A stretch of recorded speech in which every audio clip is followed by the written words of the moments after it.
The thing about hell is that nobody bothers being surprised anymore. You spend enough centuries watching the sky crack open on schedule. Watching angels drop like divine ordnance onto streets already slick with old blood. And eventually the shock wears off, the way calluses grow slowly, then completely. The residents of Pentagram City had long since learned to treat the impossible as background noise. A demon with 6 mouths, rude but fine. A building that screamed when you knocked, annoying but manageable. A princess of hell trying to run a rehabilitation hotel out of the most run-down block in Pride Ring, hilarious. Tragic. Completely Charlie. She had been at it for 3 weeks when the slime showed up.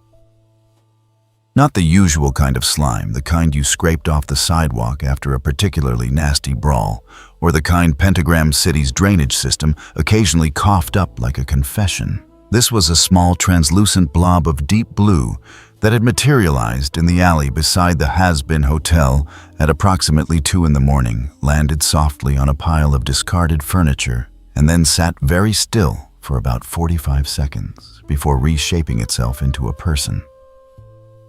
Charlie saw it happen from the second-floor window. She had been awake, because she was almost always awake at 2 in the morning. There was always a budget to revise a room, to prep a speech, to rehearse for an audience that hadn't arrived yet. The soft glow from across the alley caught her eye, just as the blue mass shifted and stretched silver-white hair blooming from the top of it, like frost forming on glass. When it finished, the figure standing in the alley looked young, androgynous, calm in the way that only people who have never been truly threatened manage to look calm, or the way that people who have survived everything learn to look calm again on the other side. The figure glanced up at the window. Amber eyes, warm, alert, taking in everything with the unhurried precision of someone reading a document rather than reacting to a situation. They saw Charlie watching. They did not seem startled. They lifted one hand in a small, courteous wave. Charlie, who had spent the last 3 weeks rehearsing how to welcome strangers and had yet to actually welcome any, waved back. She was downstairs in under a minute. "You're aware," Vaggie announced, appearing at the foot of the stairs with an angelic spear that she had absolutely not been holding 30 seconds ago, that it's 2 in the morning. "I know. And that we're in hell." "I know that too." "And that a random entity just materialized out of thin air in our alley and is now standing at our door. Vaggie." Charlie put one hand gently on her girlfriend's shoulder. "I see them." "That's my point." Through the small window beside the door, the figure outside stood with both hands visible and relaxed weight, evenly distributed, no weapons. They had not knocked. They appeared to be waiting with the patient composure of someone who had all the time in the world and was choosing deliberately not to impose. Charlie opened the door. Up close, the stranger was not quite what she had expected, which was fine because she hadn't known what to expect. They were shorter than her by a few inches. Dressed simply, features arranged in an expression that could generously be called neutral and more accurately called evaluating. The silver-white hair was long, loose around the shoulders. The amber eyes tracked from Charlie's face to Vaggie's spear, to the interior of the lobby, cataloging everything without any apparent judgment attached to the cataloging. "Hi." Charlie heard her own voice come out brighter than intended, the reflex of someone who had practiced welcoming strangers so many times. The welcome had become automatic. "Hello?" The stranger's voice was unhurried, pleasant, faintly accented in a way that didn't map onto any language Charlie could identify. "I apologize for the hour. I wasn't sure I'd be welcome during the day either, so I thought the timing was roughly equivalent." Behind Charlie, Vaggie made a small sound that was not quite a laugh and not quite a threat. Do you need somewhere to stay?" Charlie asked, because that was always the first question. The question the hotel existed to answer. The stranger considered this for a moment, with the same unhurried patience they had applied to everything else. I need to understand where I am first. After that, we can discuss the rest. You're at the Hazbin Hotel. Charlie gestured vaguely at the building behind her. Pride Ring, Pentagram City. Hell. You know you're in hell. I worked that out fairly quickly, yes? A faint note of dry acknowledgement entered the stranger's voice. The architecture is distinctive. So is the smell. The smell's a work in progress, Charlie replied with the specific defensive brightness of someone who had heard that comment before and hadn't stopped caring yet. I didn't say it was a bad smell. I said it was distinctive. The stranger's gaze settled on her with something that wasn't quite amusement and wasn't quite sympathy, but sat comfortably in the territory between. My name is Rimuru. I arrived here without planning to, which means I don't have a location to return to at present. I'm not a threat to you or anyone staying here. If you want to verify that before letting me in, I'll wait. Vaggie stepped forward. What are you? The question landed the way it always does when someone is actually asking it, not as rudeness, but as pure practical assessment. Vaggie's single visible eye was sharp and steady, her free hand loose at her side. Her whole posture, the vigilance of someone who had spent years reading danger and had gotten very good at the reading. Remuru did not look offended. A slime, originally. It gets more complicated from there. How complicated? Significantly. Something shifted in Rimuru's expression, not evasiveness, but the restraint of someone who has learned that answering some questions, honestly, tends to make the conversation harder to continue. Complicated enough that telling you everything up front would probably create more problems than it solves. What I can tell you was that I have no interest in fighting, no interest in controlling this place, and no interest in making your lives more difficult. I had something like a city once. I know what it costs to build one. The silence that followed was the kind that meant something was being decided. Charlie looked at Vaggie. Vaggie looked back at her with an expression that clearly communicated several paragraphs of concerned caution and practiced skepticism, condensed into a single look that Charlie had learned to read over years of shared glances in difficult moments. The look said, I have approximately 14 objections. The look also said, but I know what you're going to do. Charlie turned back to Remuru. There are rules? Good. Not a trace of irony. Rules are useful. No fighting on the premises, no threatening other guests. If you have a problem with someone, you bring it to me first. She straightened slightly, the nervous energy that usually flickered around her edges settling into something more deliberate. This hotel exists to help people. Everyone here is trying, even if they're bad at it. If you can't respect that this isn't the right place for you. Rimuru listened to all of this with the focused attention of someone taking notes. When Charlie finished, they nodded once the motion economical and genuine. That's reasonable? I can work with that. You're not going to argue about any of it. Why would I argue? You just described the minimum requirements for a functional community.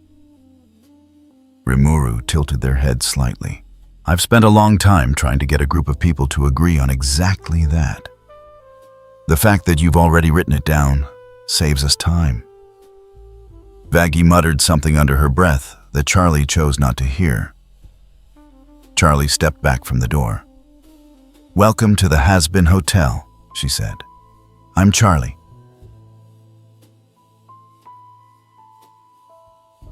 The lobby in the small hours of the morning had a specific quality to it. Quieter than it managed during the day, the chaos of its usual inhabitants temporarily suspended in sleep or something that passed for it. The space itself was doing its best high ceilings, red velvet that had survived decades of hell's particular brand of wear and tear. A chandelier that swayed when no one touched it, for reasons Charlie had stopped investigating. The front desk gleamed. The pamphlets she had designed were fanned out with careful optimism. Rimuru moved through the space, with an attention that was different from the usual way new arrivals navigated the hotel. Most people came in defensive or desperate or both, scanning for exits, calculating threats, flinching at the chandelier. Remuru moved slowly and cataloged everything, structural details. Lay out the placement of the exits, where sound traveled and where it didn't. It was the kind of attention that belonged to someone who had walked into many unfamiliar places and knew exactly what information was worth noting.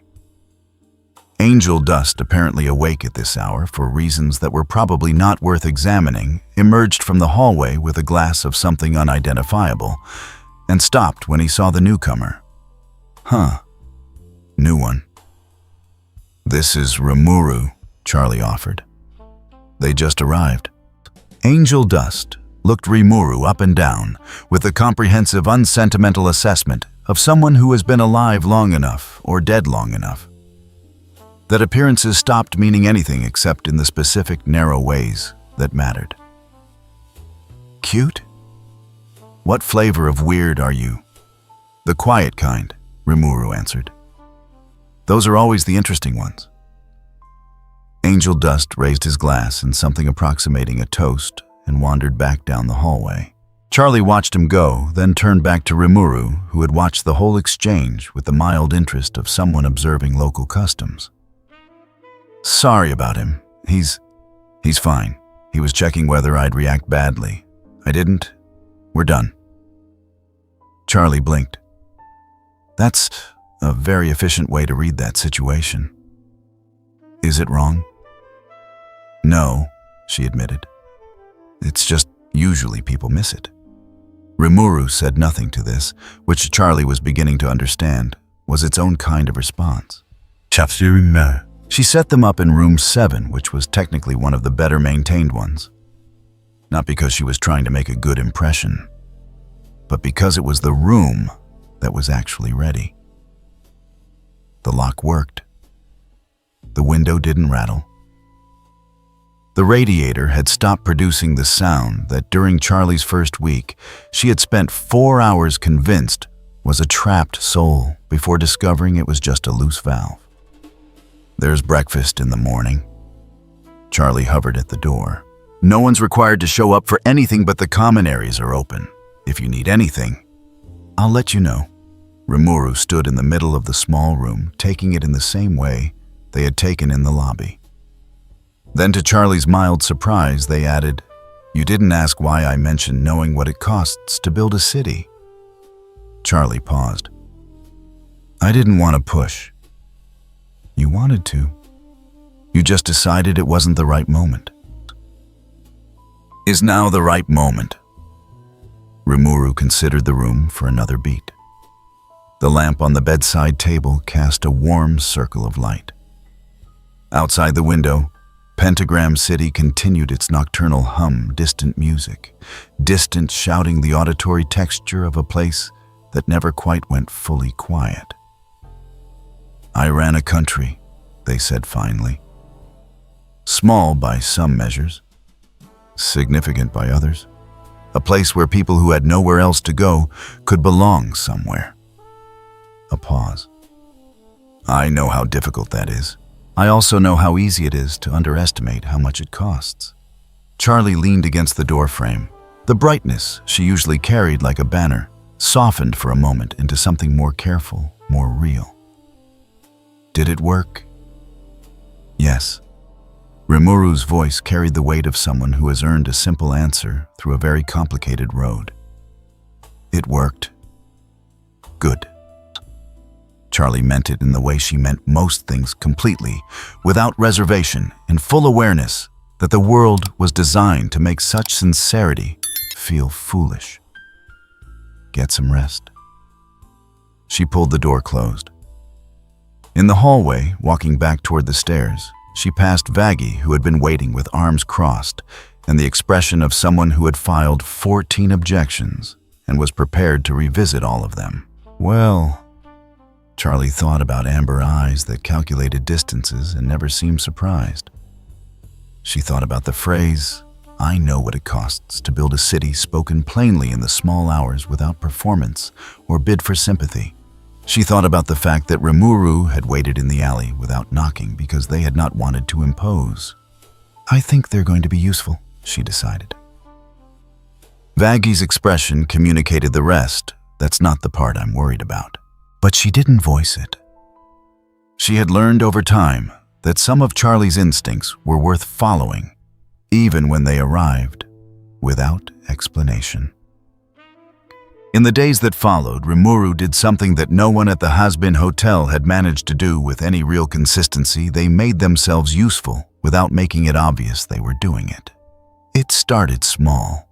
The common room had a noise problem, specifically 2 guests who occupied opposite ends of the couch at all hours and produced a low-grade atmosphere of mutual hostility that made the space feel like the waiting room for an argument.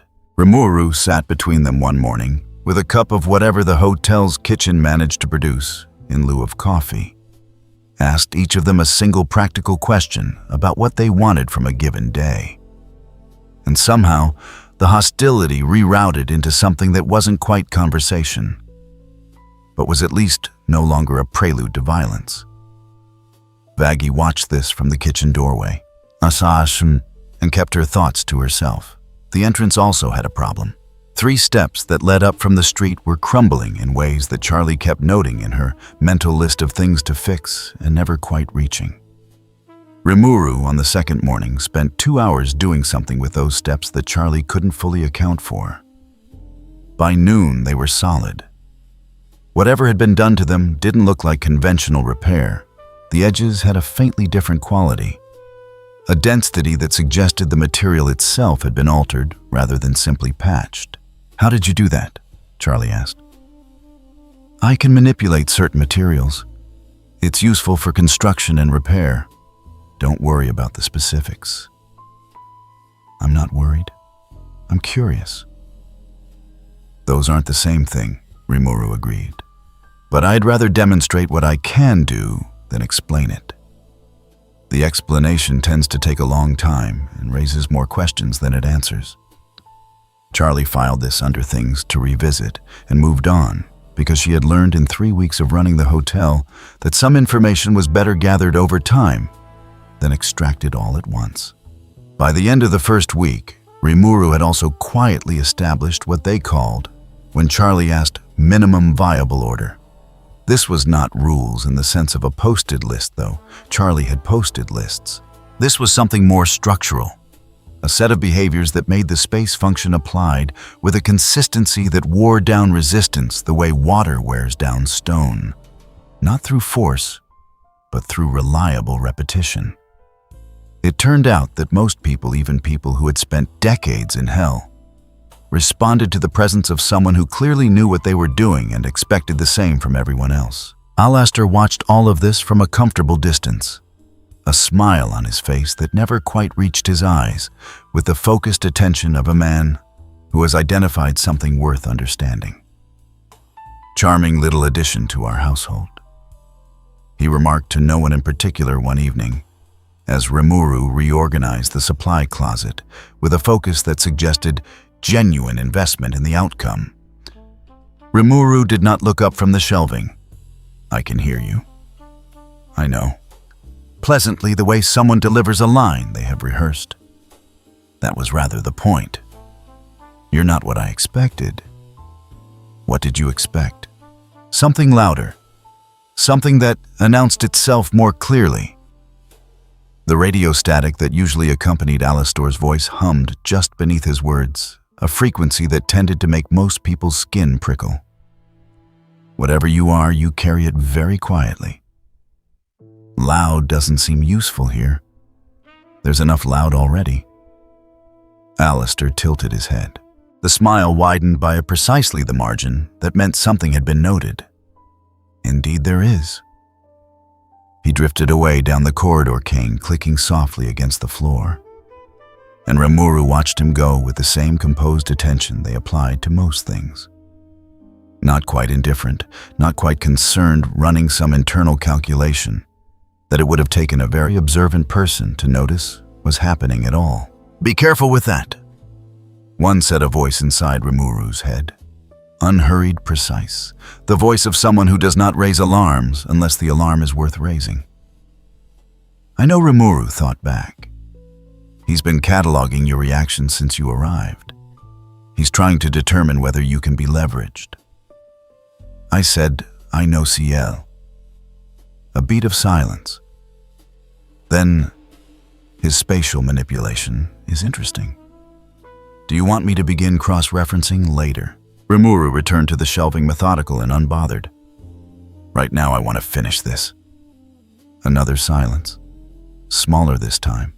The sound almost of someone declining to point out that organizing a supply closet was not strictly necessary. It was Vaggie who finally asked the question directly. They were in the kitchen late enough that the hotel had settled into its quieter rhythms, and Vaggie had been watching Rimuru make tea with the concentrated focus of someone who had spent the better part of a week deciding whether to ask something. Why are you helping? Rimuru looked up from the kettle. What do you mean? I mean, you don't have to be here. You don't owe us anything. You showed up. You fixed the steps. You sorted out the tension between Crumbs and whatever that other guy's name is. You reorganized 2 closets. Vaggie's eye was steady, her arms loose at her sides. People don't do things for free. Not here. So what do you want? The question was fair. It was in fact the kind of question that Hell trained everyone to ask early and often. Because in a place where deals shape the entire architecture of power, genuine altruism was either rare enough to be suspicious or a ruse or a front for something else entirely. Remuru poured water into the cup, watched the tea steep. I told Charlie I had somewhere like this once. That part's true. They set the kettle down. When I was building it, there were a lot of moments where things could have collapsed, where one bad decision, one missed piece of structure would have meant people who trusted me ended up without a home. The amber gaze came up direct. She's made something here that could work. It's unstable right now, and she's doing it without enough support, and the thing she's trying to build is exactly the kind of thing that people with power tend to want to destroy. I know how that story goes. A pause. I'd rather be in the version where it doesn't. Vaggie was quiet for a moment. She had the expression of someone who had asked a question expecting a political answer and received something considerably more complicated. That still doesn't explain why it's your problem. No, it doesn't. Rimuru picked up the tea. Sometimes something just becomes yours. Not because you planned for it to. Just because you were there and you understood what it needed and you were capable of helping. The corner of their mouth moved, not quite a smile, but the shape a smile makes when someone isn't performing it. I've been in this city for a week. I've talked to 7 of your guests. 3 of them asked me completely unprompted whether I thought people could actually change. Vaggie's expression shifted. They're not asking the question. Remuru continued quieter now. They're asking whether the answer is allowed to be yes. I've watched Charlie answer that every day since I got here. She's doing it alone. She shouldn't be. A beat. So, that's why. The kitchen was quiet except for the distant sounds of Pentagram City, living its complicated, relentless life beyond the walls. Vaggie looked at Rimuru for a long moment. Then she picked up her own cup. She had been making tea too, though she hadn't mentioned it, and her voice came out flat and deliberate. If you ever use that to hurt her, I will make you regret it. I know. That's why I told you the real reason. Vaggie nodded. Once. The nod of someone making a provisional decision. They reserve the right to revise. It was not trust. It was something earlier than trust. The door left open a crack. The weapon lowered a measured inch. It was enough for now. Down. On the 8th day, Charlie found Rimuru on the roof. They were sitting on the low parapet, at the building's edge, looking out over Pentagram. Ram City in the middle distance, the neon and the smoke, and the perpetual low-grade luminescence of a place that had never figured out how to do night properly, the skyline of hell doing its best impression of a city that wasn't actively suffering. The view was objectively not a good view. It was also the only view there was. "I didn't know you came up here," Charlie remarked, settling beside them. "I find high ground useful for thinking." Rimuru glanced at her. "Is that a problem?" "No, I come up here too, actually." She pulled her coat tighter, not that she particularly felt the cold the way living creatures did, but old habits of gesture persisted. "What are you thinking about?" For a moment she thought Rimuru might deflect. They had a comfortable relationship with deflection, she had noticed.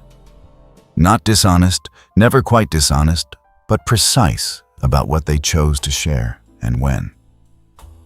Instead, they turned to face the skyline fully, and their voice came out level and unhurried. "There's something coming." Charlie's chest did the thing it did when she already knew something and someone else gave it a shape. "The extermination?" "Yes. It happens every year. The angels come down, they..." She stopped. The word kill sat in her throat the way it always did, stubborn and specific. "They purge. Hell doesn't have a way to stop it." "I know." Remuru was still looking at the skyline. "I've been asking questions?" "Carefully. The schedule is known. The general approach is known. The fact that this hotel has become something like a symbol is also apparently known." Charlie felt the weight of that settle. She had been trying not to dwell on it the way that hope publicly held, tended to attract the attention of people who considered hope a problem. "We're a target. You're a complication, which from the perspective of whoever runs the extermination amounts to the same thing." Rimuru turned to look at her, then the evaluation in their gaze carrying something else underneath it. Something that wasn't quite concern, but was related to it in the way that preparation is related to fear. "I want you to understand that I'm going to help with that. Not as a guest, as someone who has decided this place matters." The words landed differently than Charlie expected. She had received declarations of support before, enthusiastic ones, theatrical ones, ones that turned out to be conditional on things she hadn't agreed to. This was not any of those. This was the voice of someone who had already thought it through and arrived at a conclusion, and the conclusion was being shared as a fact rather than a bid for gratitude. "You don't know what you'd be getting into," she told them. "I know more than you think." A pause. "I also know that it doesn't change anything. Some things you decide before you have all the information. You figure the rest out as you go." Charlie looked at Rimuru. She looked at the city below them. The impossible, awful, somehow alive city that she had been trying to save one resident at a time, one step at a time, in full knowledge that the sky opened up every year to remind her exactly what the odds were. She thought about 3 guests asking a stranger whether the answer was allowed to be yes. "Okay," Charlie told them. "Okay," Remuru answered. Below them, Pentagram City continued doing what it always did, surviving. Badly, noisily, stubbornly, with all the grace of something that had never been designed to last, but hadn't gotten around to stopping yet. Neither of them spoke again. The quiet between them had found its shape, and for now, that was enough.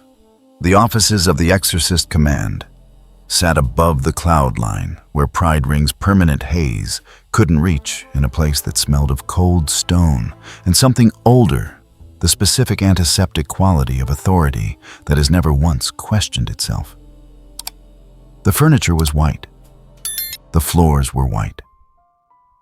The light came from everywhere, and nowhere the kind of illumination that left no shadows to hide in and no corners to think in privately. Sarah stood at the window with her arms folded, looking down at the 7 rings of hell.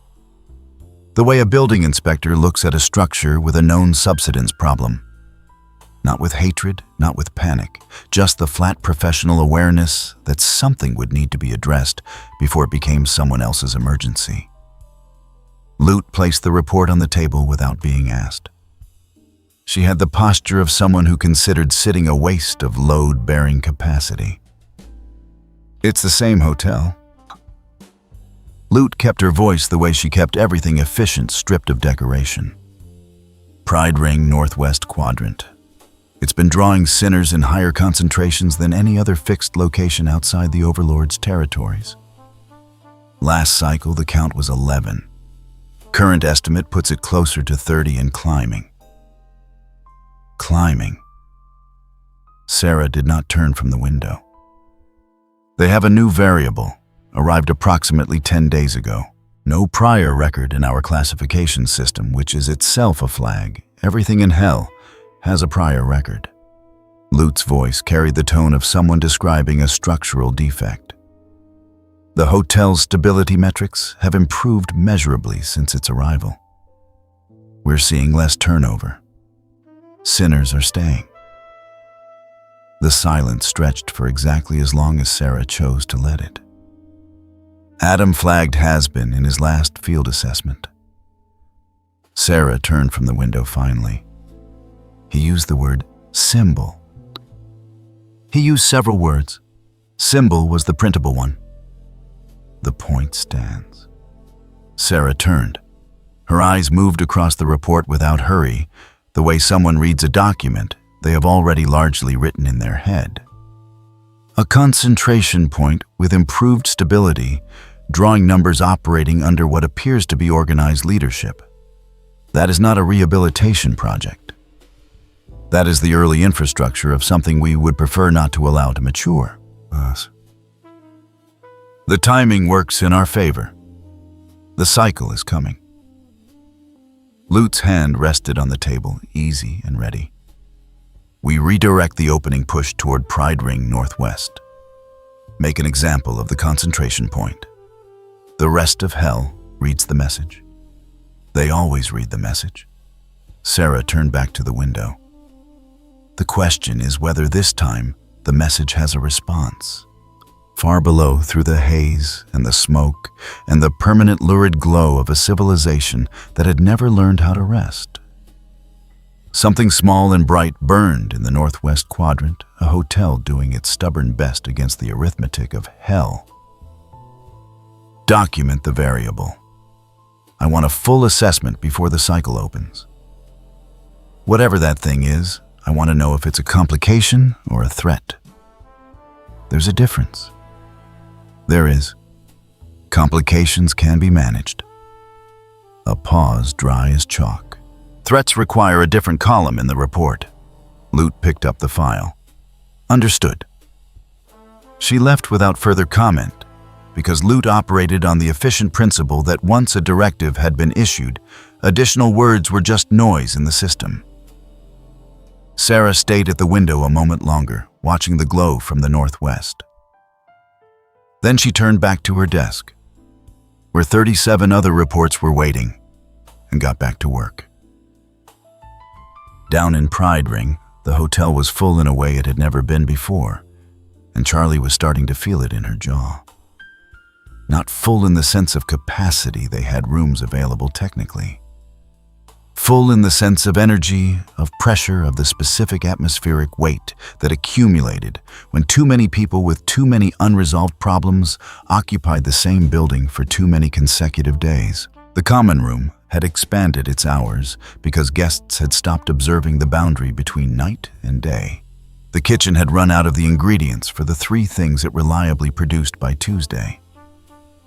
Vaggie had started keeping a count on a piece of paper she folded and unfolded approximately every 90 minutes. Word had gotten around. That was the problem with doing something that worked. Other people heard about it. 26. Vaggie announced, appearing at Charlie's shoulder with the folded paper and the expression of someone delivering a damage assessment. That's guests currently on site, not counting the ones who showed up, looked at the common room, and left because it was too crowded. 26 is good, Charlie tried. 26 people who wanted somewhere safe. 26 people in a building rated for 18. Vaggie refolded the paper. With one working shower on the third floor, a kitchen that wasn't designed for volume, and a noise level that last night clocked in at what I would conservatively describe as a lot. A beat. Charlie, I know. We need a system. I'm working on it. You've been working on it since Sunday. It's Thursday. Charlie opened her mouth, closed it, and turned to find Rimuru standing 3 feet away, having apparently materialized from the direction of the east corridor with 2 cups of something hot and the focused composure of someone who had been listening to this exchange and had formed opinions about it. The east corridor rooms are currently housing 6 people in space designed for 2. Remuru offered Charlie one of the cups as they crossed toward her. There's also a pair in room 12 who have been in a low-grade territorial dispute over the window since Monday. It hasn't turned violent, but the ambient tension is affecting the 4 rooms adjacent. A glance at Vaggie. Your count is 26.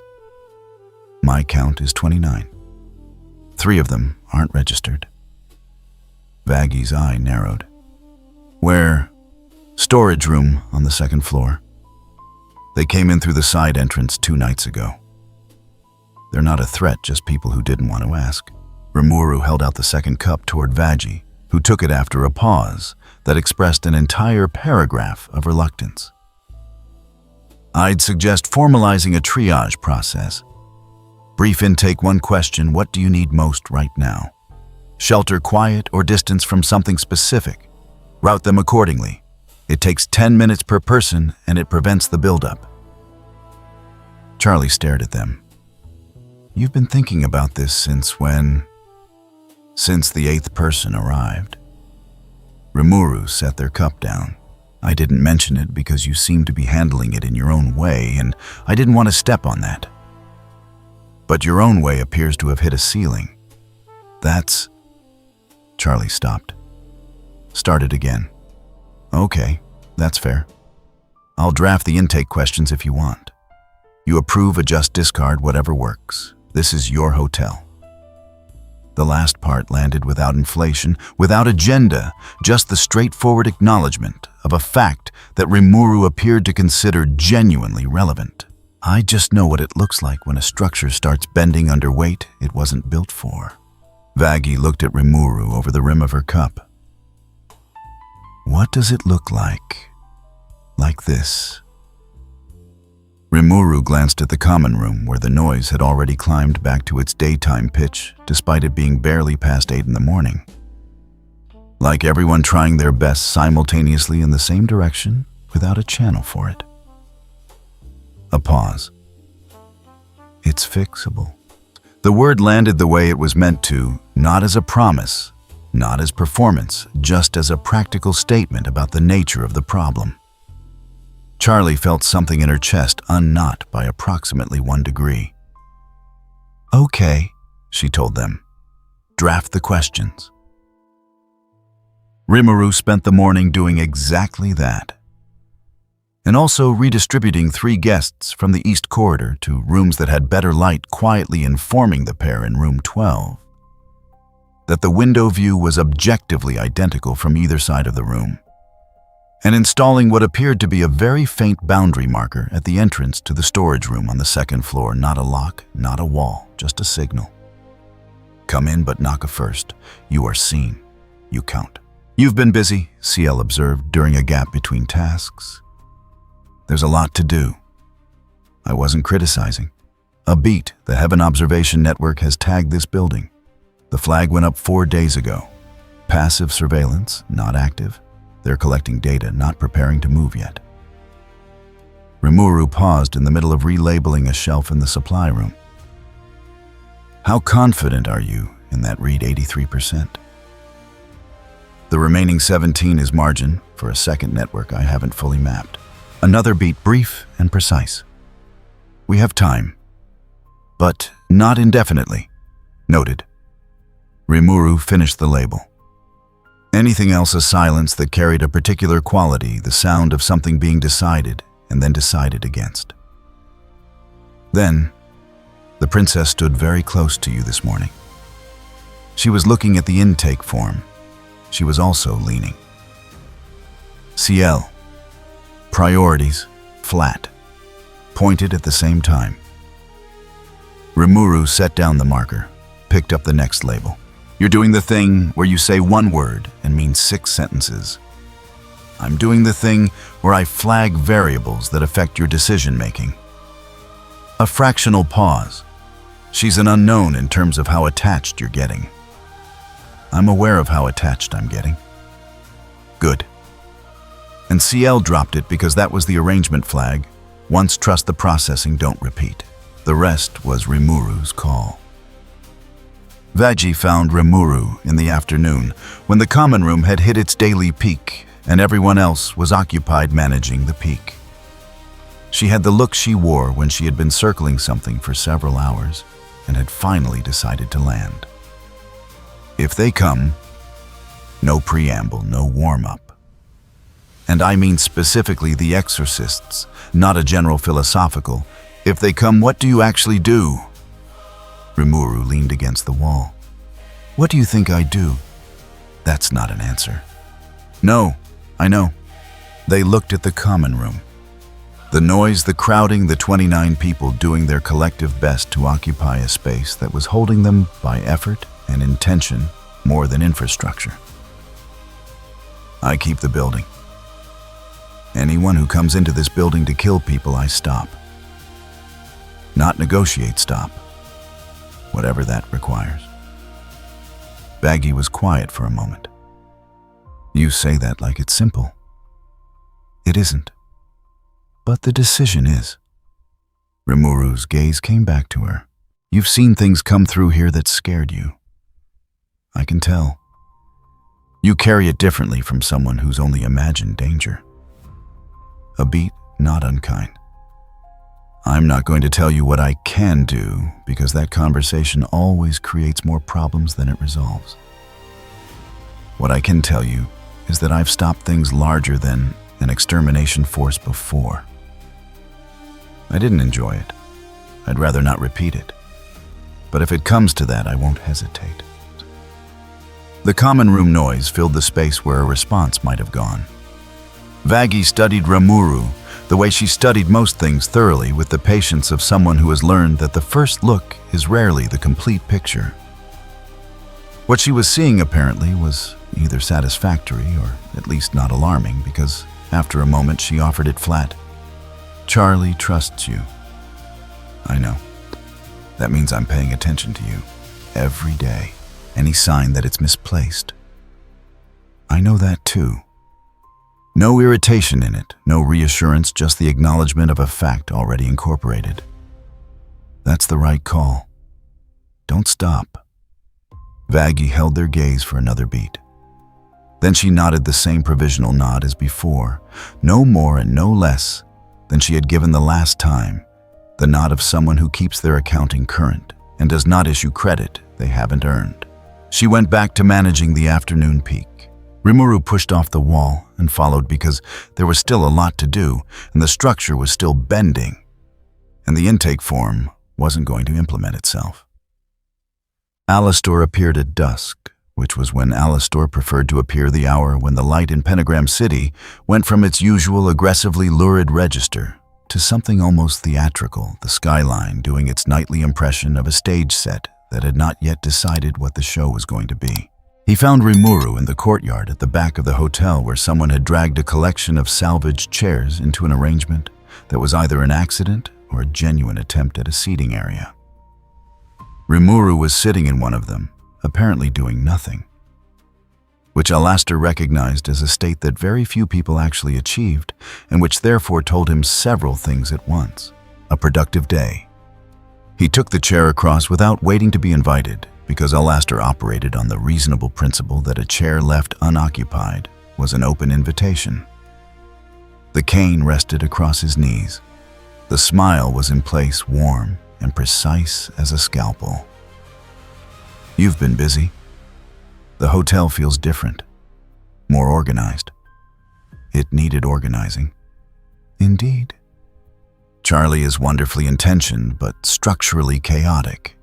She builds things on optimism and hopes the foundation follows. A pleasant pause. "Whereas you build the foundation first and let optimism live upstairs." It's a useful pairing. The radio static hummed beneath his voice, the frequency that made the air feel slightly rearranged. "I imagine you'll find as you settle in that there are aspects of managing this place that benefit from certain local relationships. Resources, information, the occasional intervention with parties who might otherwise be uncooperative." The smile widened by one precise notch. "I'm quite well positioned to facilitate any of those needs should they arise." Rimuru looked at him with the attentive stillness of someone reading a document they have been expecting to receive. "Bait, clean, immediate." "I know." "That's kind," Rimuru answered. The tone was the same tone they used for everything unhurried pleasant, carrying none of the tells that people usually offered when they were deciding whether to take something they were being offered.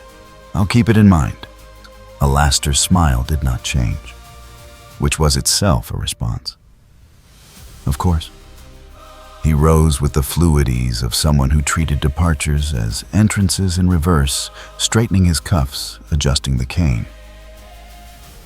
"The offer stands. No urgency. No conditions attached, at least not yet." The last three words arrived with the lightness of a joke and the weight of a fact. "Enjoy the evening, Rimuru." He walked back toward the hotel, the cane clicking against the courtyard stones, the static trailing him like a second shadow. Rimuru watched him go until the door closed. He'll try again. Differently next time. He's recalibrating. "Yes." Rimuru looked up at the sky above the courtyard, the dusk light doing its theatrical best, the permanent haze of Pride Ring lit from below in reds and oranges that had nothing to do with sunset. Log his phrasing. The no conditions attached construction. He'll use a variant. Already logged. A pause. "He's very good. He's very good," Rimuru agreed. "Which is why we're not underestimating him." The evening settled around the hotel, full and complicated and alive, with the sounds of 29 people doing their best in a space built for 18. Somewhere inside, Charlie was explaining the new intake process to a guest with the specific warm insistence of someone who has decided that optimism is a load-bearing structure and intends to prove it. Vaggie was counting again. The kitchen was producing something that smelled against all reasonable expectation, like it might be edible. Remuru stayed in the courtyard a few minutes longer watching the sky. The color of it had shifted in the last hour, not dramatically, not the kind of change that anyone who had spent more than a week in Pride Ring would necessarily notice. But there was a quality to the light, now a particular tension in the air above the haze line, like pressure building behind glass. The timing on the extermination cycle, Rimuru thought. How confident are you? Within a 2-week window, the atmospheric shift started 40 minutes ago. They're not here yet, but they're moving. Rimuru stood up, inside the hotel through the courtyard door and the noise of the common room, and the warmth of a building that was trying very hard to be a home. Someone laughed sudden and genuine, the kind of laugh that escaped before a person could think better of it. 29 people, one building, one window of time. Rimuru went inside. The sky opened at dawn, not metaphorically, not as a figure of speech about bad news arriving. The sky above Pride Ring split a seam of white tearing through the permanent red-orange haze from east to west, and through it came the exorcists, the way a blade comes through paper clean, committed, without any of the friction that implies resistance on the other side. Hell had been awake for it.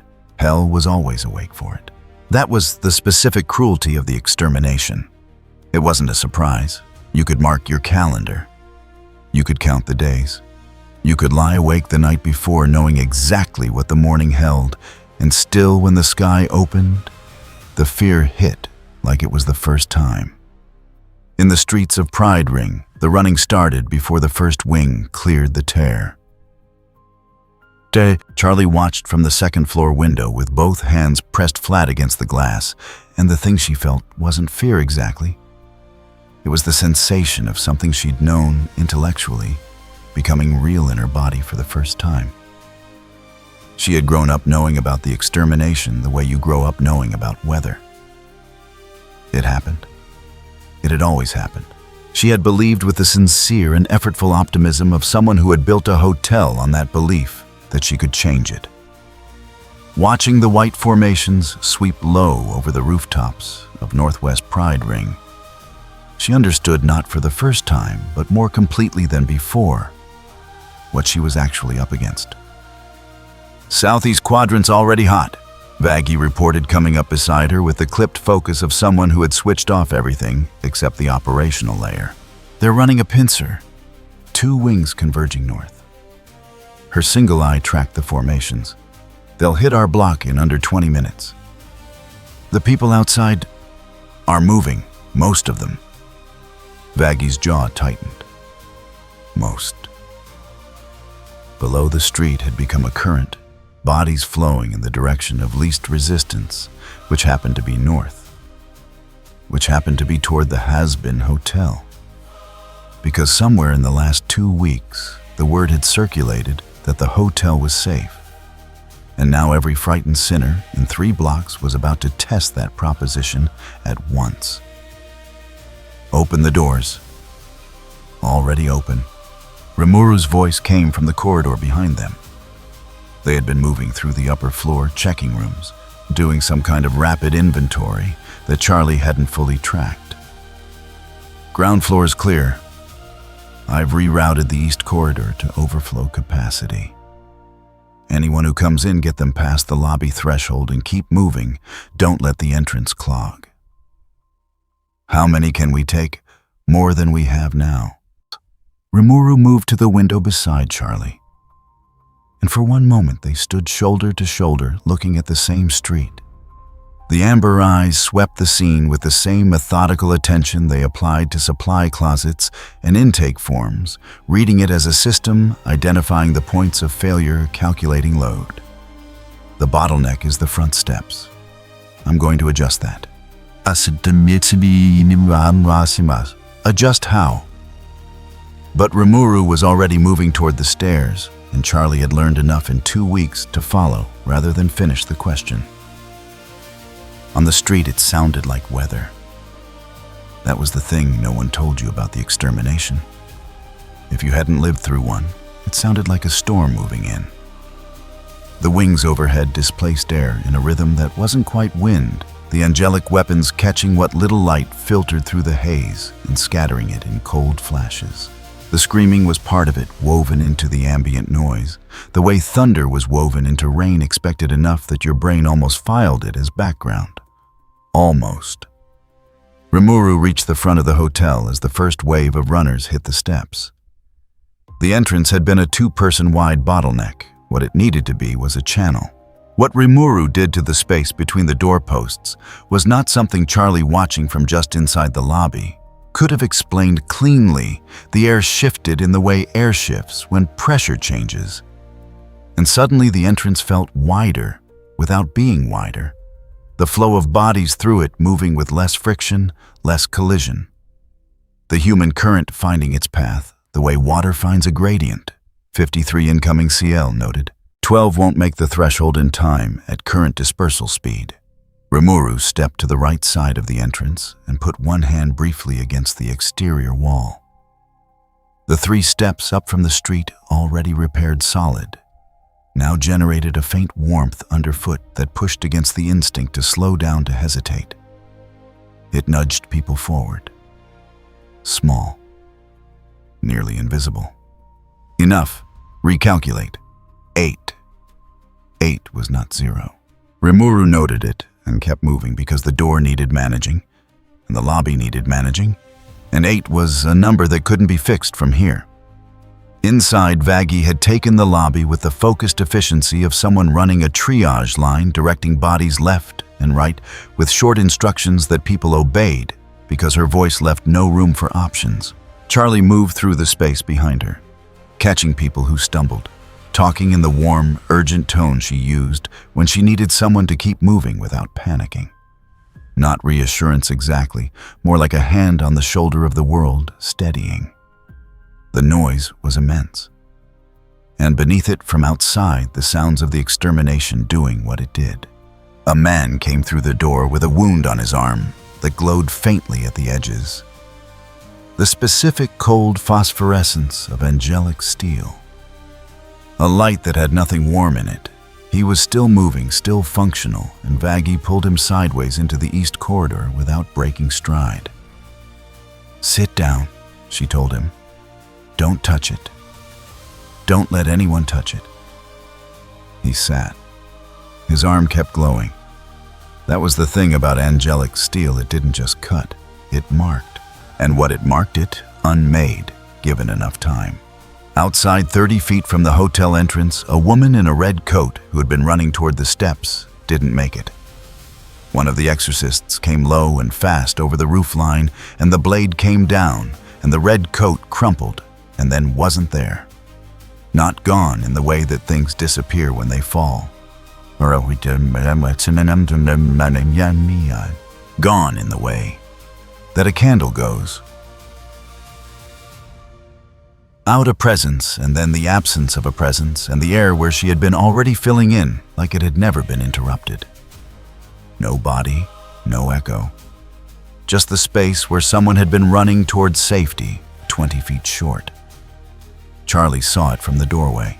She stood very still for approximately 2 seconds. And in those 2 seconds, something in her face went through several things in sequence. Shock, grief, the specific anguish of someone who has been trying to prove that hell can be better and has just been handed evidence to the contrary. And then underneath all of that, something harder. Not rage. Something more durable than rage. The look of someone who has decided in real time that this is the thing they are fighting. Then she turned back inside and kept moving because there were still people coming, and the threshold was still the threshold. And if she stopped moving, people would stop moving. Remuru had seen it too. 8 Sael confirmed quietly. "I know." A beat. Log the vector. The one who came low over the roofline tracked the pattern, already tracking. They're running a systematic sweep. Current trajectory puts their axis of advance at a fractional pause this building. Not incidentally, deliberately. Timeline 12 minutes to optimal engagement range. They'll finish the street sweep first. They're being thorough. Rimuru stepped back inside the hotel. The entrance flow had slowed, fewer people coming now, which meant either the immediate area had emptied or the area had emptied in a different sense. The lobby was packed. The noise compressed into something almost physical. The smell of fear mixing with whatever the kitchen had been producing, and the specific dusty warmth of too many people in too small a space. Charlie appeared at Rimuru's shoulder. Her voice was steady in the way that voices are steady when they have been very deliberately held in place. "How bad?" "The street's clear for now. They're reforming." Remuru looked at her directly. "They're going to come to the door." "I know." She had known probably since the sky opened. The knowing and the being ready for it were different things, and Charlie was working through the gap between them in real time, with the visible effort of someone who had decided not to let it stop her. "What do we do?" "We hold the door." Rimuru turned toward the lobby, toward the 50-odd people crammed into a space designed for half that number, toward the man in the east corridor with the glowing arm wound. "And we make sure everyone inside knows that inside is different from outside. That the threshold means something." A pause shorter than usual. "It will mean something." Charlie looked at them. Something in the air between them had changed, not dramatically, not with any of the theatrics that hell usually applied to significant moments. It was smaller than that. The specific quiet shift of two people who are standing on the same side of the same line and have just confirmed without needing to say it, that they both intend to hold it. "Okay," she told them. Vaggie materialized from the east corridor, wiping her hands on her jacket, reading the lobby with a rapid sweep that cataloged everyone in it. 61, she reported, including 12 who came in hurt, the arm wounds the worst of it. Her gaze settled on Rimuru. "You're expecting them at the door?" "Yes." "How long, boss?" 10 minutes, maybe less." Vaggie absorbed this with the economy of someone who processes bad news by immediately converting it into planning problems. "Then I need the east corridor cleared to the back wall. Anyone who can move, move them. Anyone who can't needs to be away from the entrance sightline." "But She was already turning as the last word left her mouth, not waiting for agreement, because Vaggie had long since learned that waiting for agreement was a luxury the situation generally didn't offer. Remuru followed. The lobby reorganized itself around them, not gracefully, not without noise and complaint, and the specific low-grade chaos of 61 frightened people being asked to move again when they had only just stopped moving, but it reorganized. The entrance hall cleared, the east corridor filled. The sight lines from the door landed on empty floor. Outside, the sounds of the sweep moved closer. Then the sound stopped. The silence was worse. Charlie stood in the doorway of the east corridor looking toward the hotel entrance, and the lobby was very quiet now. Despite the people in it, that specific hush that descends when something large and dangerous has paused and everyone is waiting to find out what it does next. Through the glass panel beside the front door, shapes moved into the street outside, white. Deliberate, not running the sweep pattern anymore, standing in a loose formation facing the hotel. They had finished the street. Now they were looking at the building. "There it is," CL noted with no inflection whatsoever. They've been given a secondary objective, the hotel specifically. The wings caught the red light of Pride Ring's perpetual haze and threw it back cold. There were 9 of them visible from the door, probably more outside the sight line. Their weapons were in hand, the angelic steel carrying that same flat luminescence as the wound on the man in the east corridor. Not warm, not threatening exactly, just the specific promise of a thing that does what it is built to do without requiring any emotion to do it. One of them stepped forward, not to the door, just forward a single deliberate step that re-established the distance between them and everyone inside, as a choice, not an accident. Charlie's hand found the doorframe. Her knuckles were white against the wood. Rimuru stood just behind her left shoulder, watching through the glass, and in the amber eyes, there was no fear and no anger. Just the attentive stillness of someone reading the room. Taking the final measurements, finishing the last calculation, before the decision that comes after calculation. 12 exorcists, CL corrected.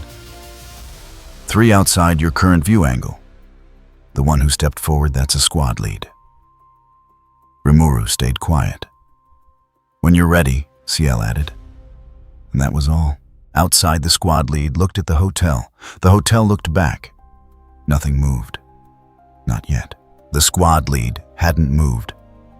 Neither had anyone else.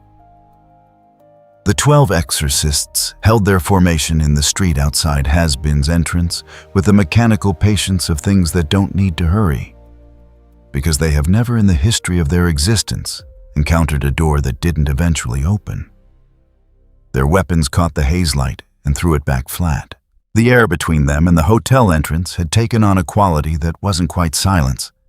There was still noise, still the distant sounds of the rest of the exterminationists moving through Pride Ring's other streets. But the noise felt very far away.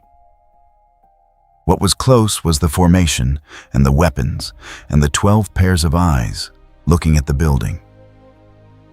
Inside, 61 people were not breathing as loudly as they normally would. Charlie stood at the inner edge of the lobby, close enough to the entrance to see through the glass panel beside the door, far enough that Vaggie hadn't physically relocated her yet. Her hands were pressed together in front of her chest, not praying, just holding them still, keeping them from doing the thing they wanted to do, which was reach for the door handle. "Don't." Vaggie cut in from her left shoulder. "I wasn't going to." "You were thinking about it." Charlie didn't argue. She had been thinking about it. She had been thinking about walking out and standing between the hotel and those 12 figures and saying something she didn't know, what she had never known. What to say to this? She had spent 3 years trying to find the words that would make heaven listen and had not found them yet. But the impulse was there pulling at her, the way the impulse toward a lit stove pulls at a hand that knows better. Rimuru came down the stairs behind them, crossed the lobby without hurrying, and stopped beside Charlie at the glass panel. 3 seconds of looking. The amber eyes moved across the formation with the same measuring attention they brought to everything else, not calculating fear, just calculating. "How long have they been there?" Remuru asked. 4 minutes, Vaggie told them. They finished the street sweep and reformed. They haven't approached the door. They're waiting for something. Rimuru looked a moment longer. For us to send someone out, or to make a decision they can respond to. A beat. They want the choice to come from our side. Why? Because then it's not them starting something. It's them finishing it. The lobby was very quiet behind them. Rimuru moved to the door. The street air hit differently than the air inside colder, carrying the specific charge of a place where angelic steel had been recently used, a taste at the back of the throat that wasn't quite metal and wasn't quite ozone, but was something between the two. Remuru stepped onto the front landing and stopped 3 steps above street level and looked at the formation. 12 exorcists. White wings folded or half spread. Weapons at rest, but ready the way a raised fist is at rest.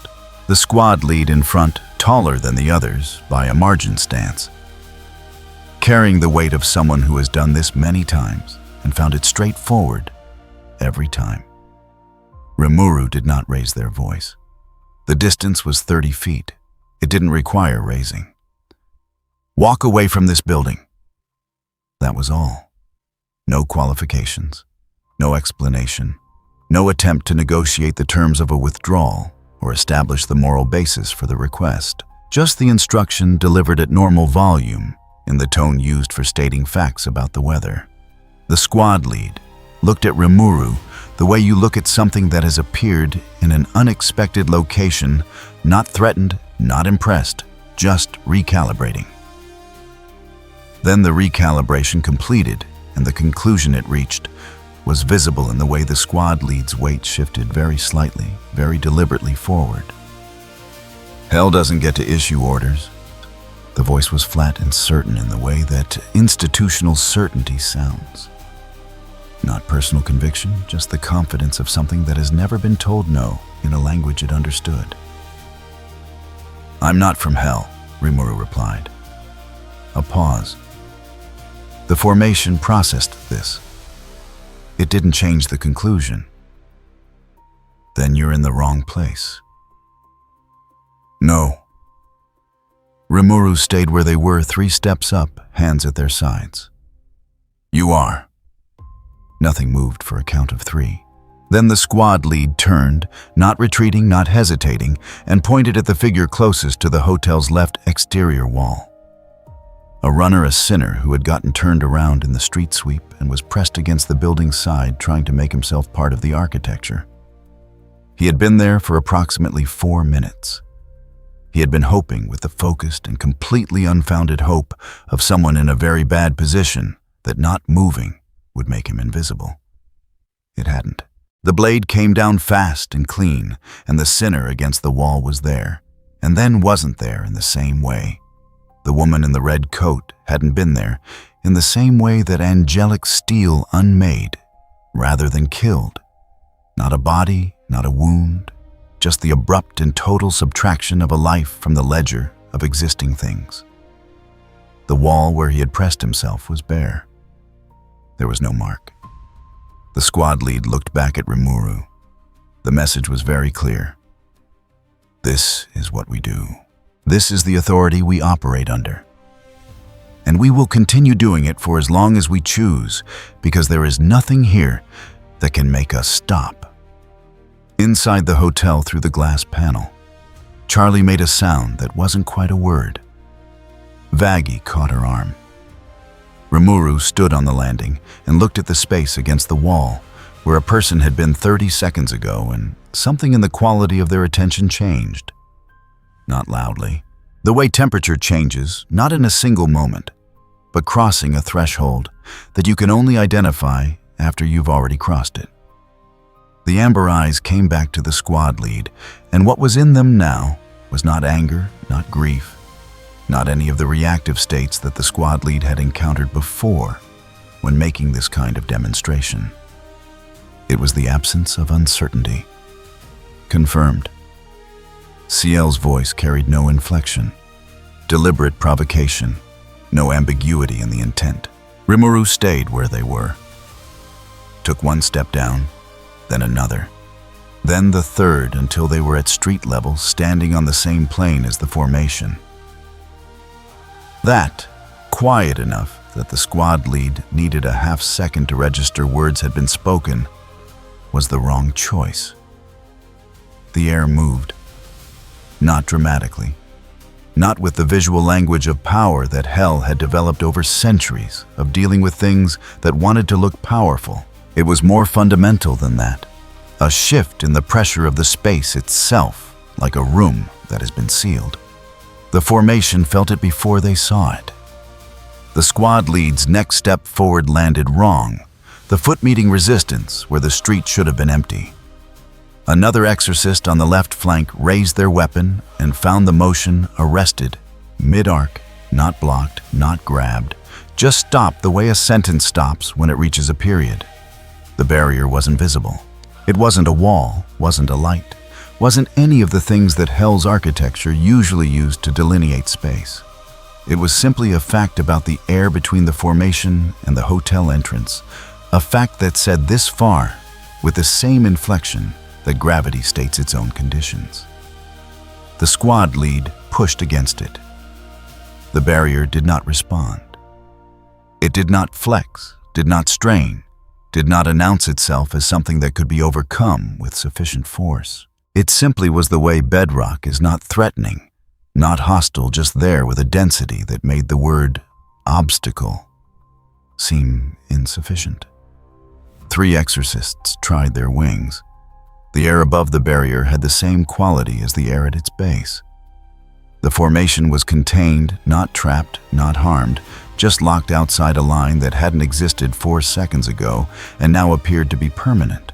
The squad lead turned their head toward Rimuru, and something in the absolute certainty of their face had developed a hairline crack. What is this? Not a question. The inflection was wrong for a question. It was the sound of a category error being processed, the discovery that the situation contains a variable for which the training provided no response. Rimuru looked at them across 30 feet of sealed air. A line. You're on the wrong side of it. The formation stood very still. Inside the hotel, 61 people had stopped pretending to breathe quietly and had simply stopped breathing. Charlie's hand was on the glass panel. Vaggie had not let go of her arm, but had stopped pulling. There was nothing to pull her back from now. The lobby existed in the specific suspended state of a room full of people watching something they don't have a category for. Outside, the sky above Pride Ring continued its usual haze. The rest of the extermination continued its sweep through other streets, distant and ongoing. The 12 exorcists stood at the edge of a barrier that had been drawn by something that should not have been able to draw it in a city that had never had anything like this happen before. And the squad lead looked at Rimuru with the expression of someone who has just realized that the report they file when they return to heaven is going to require a completely new form. Rimuru turned and walked back to the hotel entrance. 3 steps up, through the door. The barrier held behind them, indifferent to their passage. It knew who it had been built for, and it wasn't Rimuru. Inside, Charlie's voice came out with a slight shake that she was managing very hard to control. What did you just tomorrow? Not unkind, not dismissive, just the voice of someone who knows which conversations can wait and which ones cannot, and has correctly identified which category this one falls into.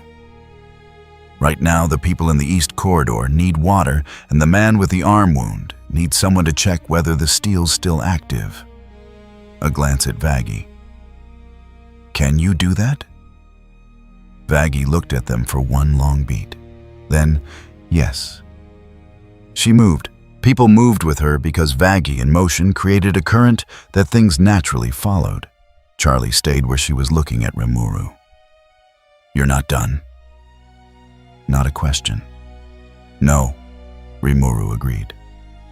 What comes next?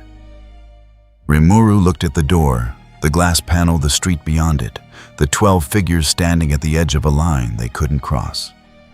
The barrier would hold through the night. In the morning, the extermination would recalculate. Heaven would file a report and read the results and make a decision about what to do with a variable that wasn't in their system.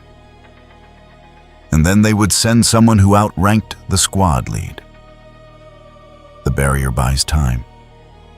Ciel's voice was flat, not resolution. I know. The escalation pattern from here is predictable. You're aware of where it ends. Yes. It beats shorter than the others. Are you ready for that? Rimuru's gaze stayed on the door. What comes next? The gaze stayed on the door as we make sure everyone inside this building knows they're safe tonight. And then we get ready for what comes after tonight. Charlie looked at them for a long moment. Then she straightened the motion of someone gathering themselves back from the edge of something, finding the floor under their feet, deciding to stand on it. Okay, tell me what you need. Outside, the formation hadn't moved. The barrier hadn't moved. Neither had the decision it represented. The barrier held through the night. By morning, the 12 exorcists outside had been joined by 6 more. They stood in the street with the unhurried arrangement of people who have been told to wait and are accustomed to waiting their weapons idle. Their attention fixed on the hotel entrance with the flat professional patience of a deadline that knows it doesn't need to rush. Inside, nobody slept. Not really. People dozed in chairs in corners, in the specific shallow unconsciousness of bodies that had decided rest was more important than vigilance, but weren't willing to commit fully to either.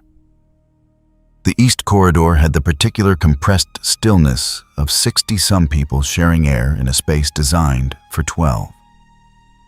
The man with the arm wound had been moved to a back room away from the sight lines and away from the windows, and someone had sat with him through the dark hours without being asked.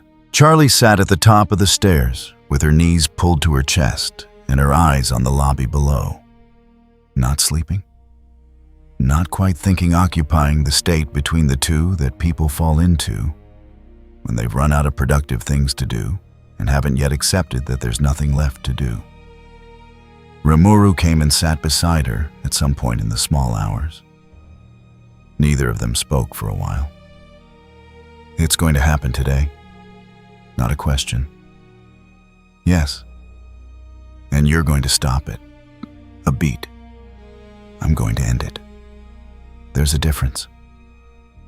Charlie looked at the lobby below the dim light, the bodies at rest, the front door with its glass panel and the shapes visible through it, standing in the street, waiting. I know. Her voice was quieter than usual, stripped of the bright insistence she normally carried. I know there is.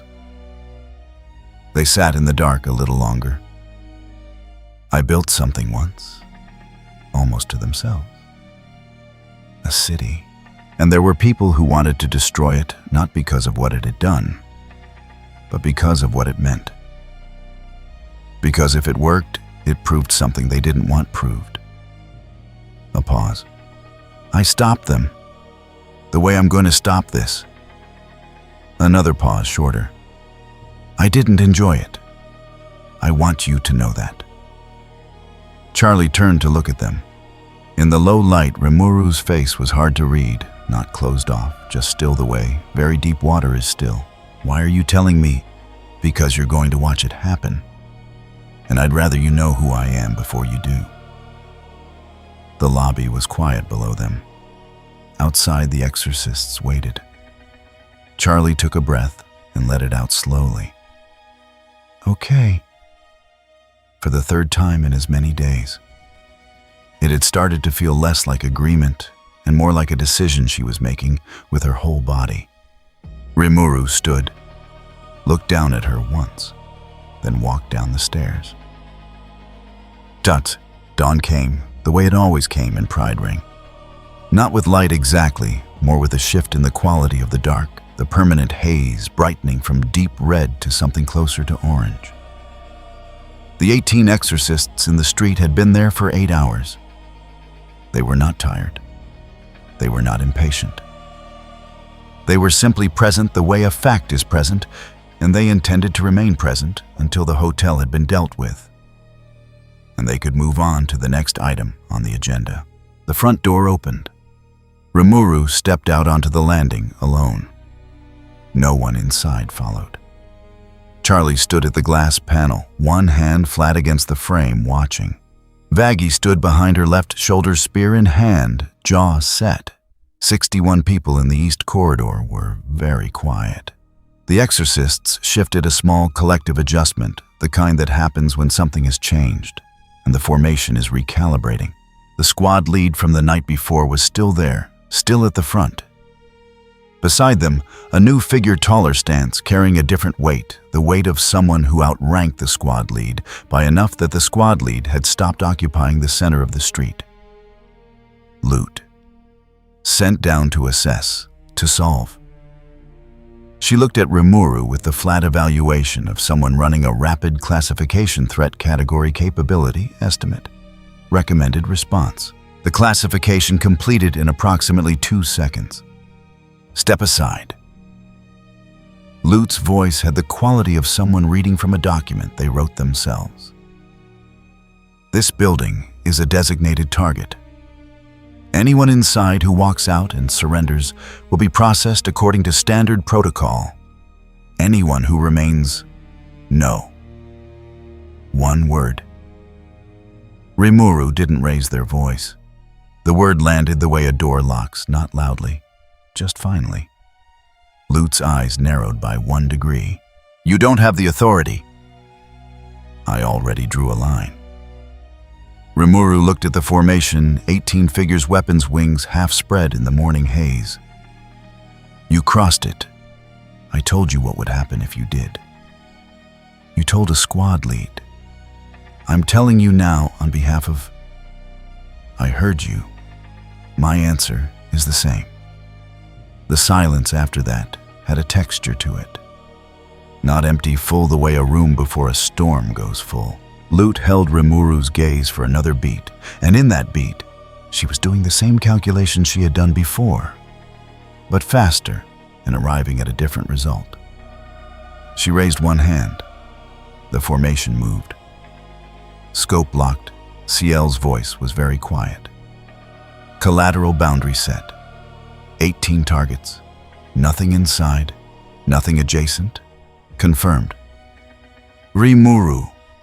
I know, they chose this. The air compressed. It was not a sound. It was not a light. It was the sensation of pressure changing in a room with no walls. The specific wrongness of space that has been rearranged at a level below architecture. The exorcists felt it in the instant before anything else happened. The ground under their feet, the air in their lungs, the practiced confidence of bodies that knew how to move in a fight, all sending the same signal at once. Something was different. The squad lead moved first, the instinct of experience lunging forward with a weapon already swinging. The swing connected with nothing. The weapon passed through air that should have been empty and found resistance, instead the kind of resistance that doesn't push back but simply absorbs the way deep water absorbs momentum. The second exorcist tried to fly. The wings spread and the downstroke happened, and the body did not rise. The third raised their weapon and found the arc already mapped, already accounted for, already answered before the motion completed, not blocked, not countered.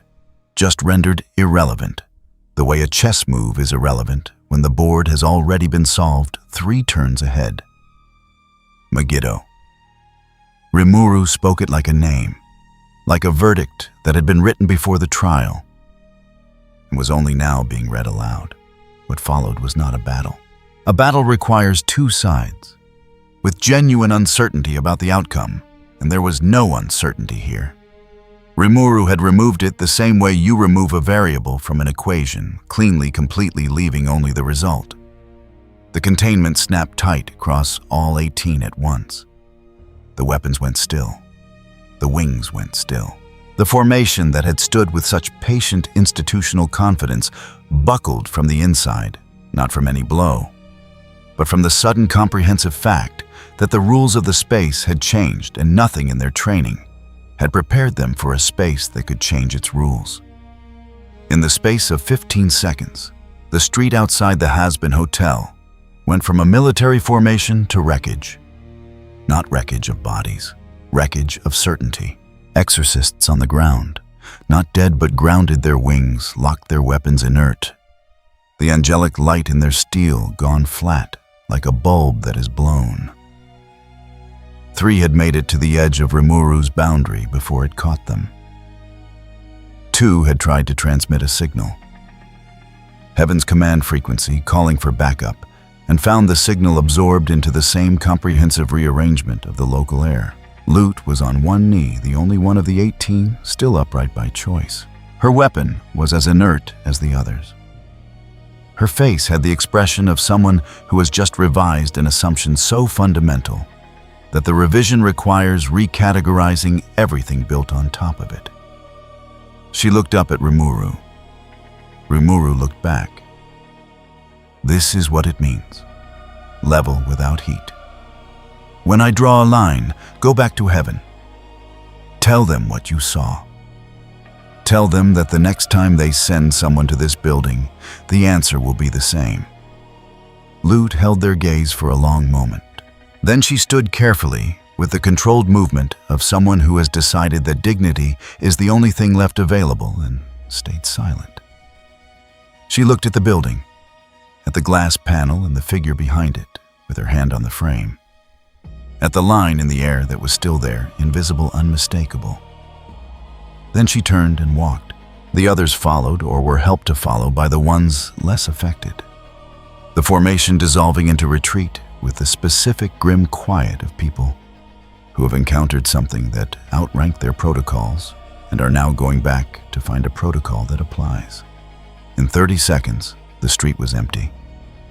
The lobby door opened. Charlie came through it at something close to a run, stopping just short of the landing, looking at the empty street with the expression of someone who has been holding their breath for 8 hours and is only now remembering how to exhale. Vaggie came out behind her, slower, scanning the street with the habitual vigilance of someone who has learned that empty streets are not always safe streets. Neither of them spoke for a moment. They're gone, Charlie told the street, or herself, or possibly the city, which had never cared but which she kept talking to anyway. For now. Remuru turned from the street. The amber eyes had the particular quality they carried in the aftermath of decisions. Not regret, not satisfaction, just the level acknowledgement of something that has been done and cannot be undone. They transmitted before the signal was cut. Heaven knows what happened here. What they send next won't be a squad lead. Vaggie's jaw tightened. How long? Hours, maybe less. The street was empty. The haze hung low. Somewhere in Pride Ring's other blocks, the sounds of the Extermination's main push were still audible, distant, ongoing, indifferent to what had just happened in this particular corner of the northwest quadrant. Charlie turned to look at Rimuru. Her face was doing the thing it did when she was working through something that didn't fit neatly into any category. She had not gratitude, not fear, not the specific moral discomfort she had articulated on the rooftop of room 7. Something between all three. You told me it wouldn't be enjoyable. It wasn't. But you'd do it again, if the alternative is letting them come back and finish what they started. Remuru held her gaze steady. Yes, without hesitation. Charlie looked at the empty street. At the place on the pavement, where the woman in the red coat had been 2 days ago, 20 feet short of the threshold. At the place by the left wall, where a man had been pressed against the building, hoping not to be seen. I know, for the 4th time. And this time it didn't sound like agreement or decision. It sounded like the beginning of something harder to name, the moment when someone stops arguing with the truth and starts figuring out how to carry it. Vaggie's voice came out lower than usual. What Remuru just did that thing with the containment, the way the weapons went out?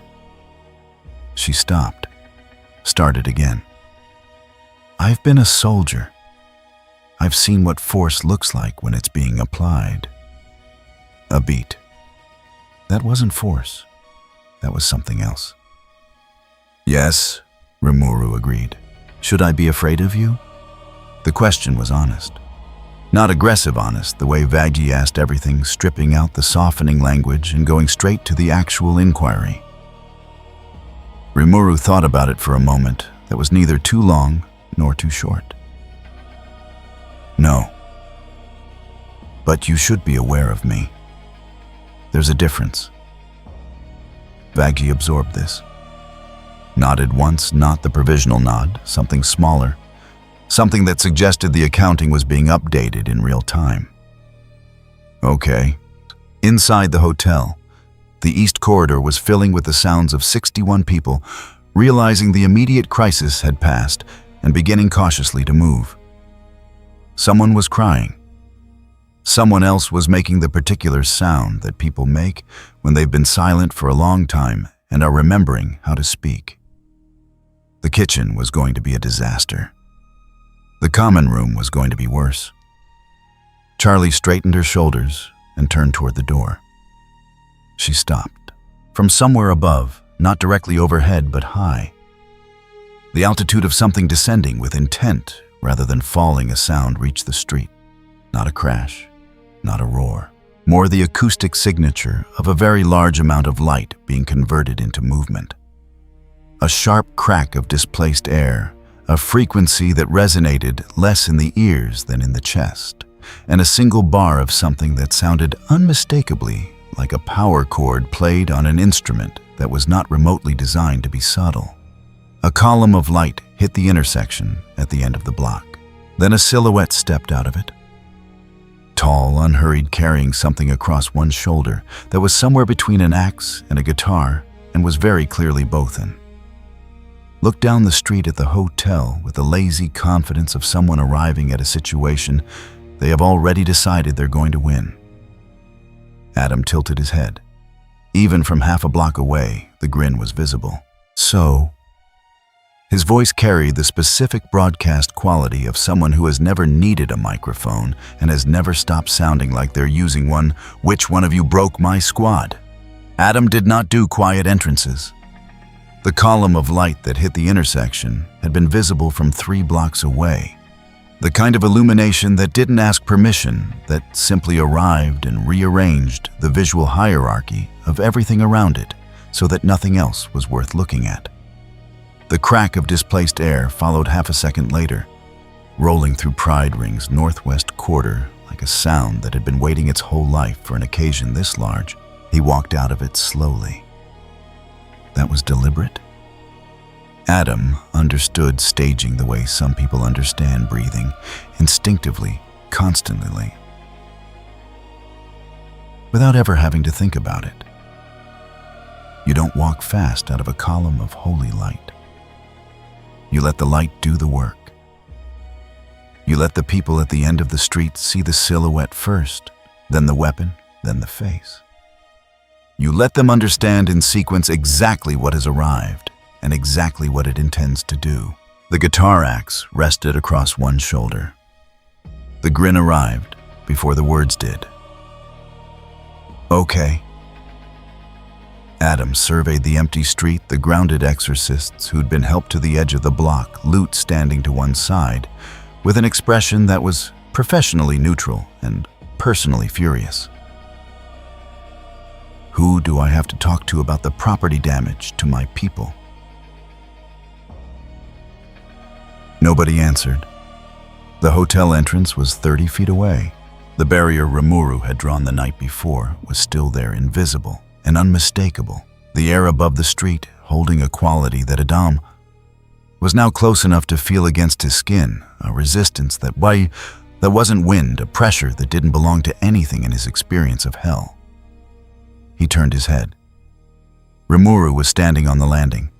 Adam looked at them for a long moment.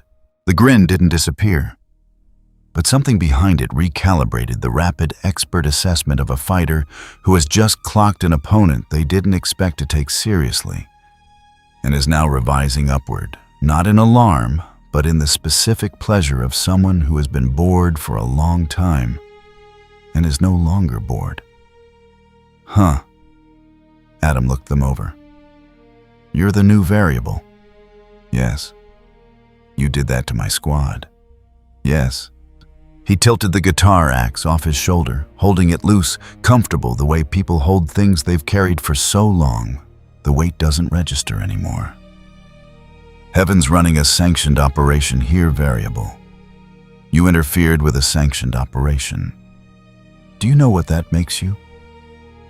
The person who stopped it, Rimuru answered. Adam's grin widened by 1 degree. Yeah, that's what I thought. He raised the guitar axe.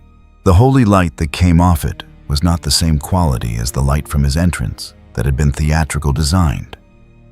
This was functional, the specific dense radiance of angelic power applied with intent, and it came down toward the hotel entrance in a column wide enough to take the landing and the steps and a significant portion of the facade behind them. The column hit Rimuru's barrier. The light didn't stop exactly.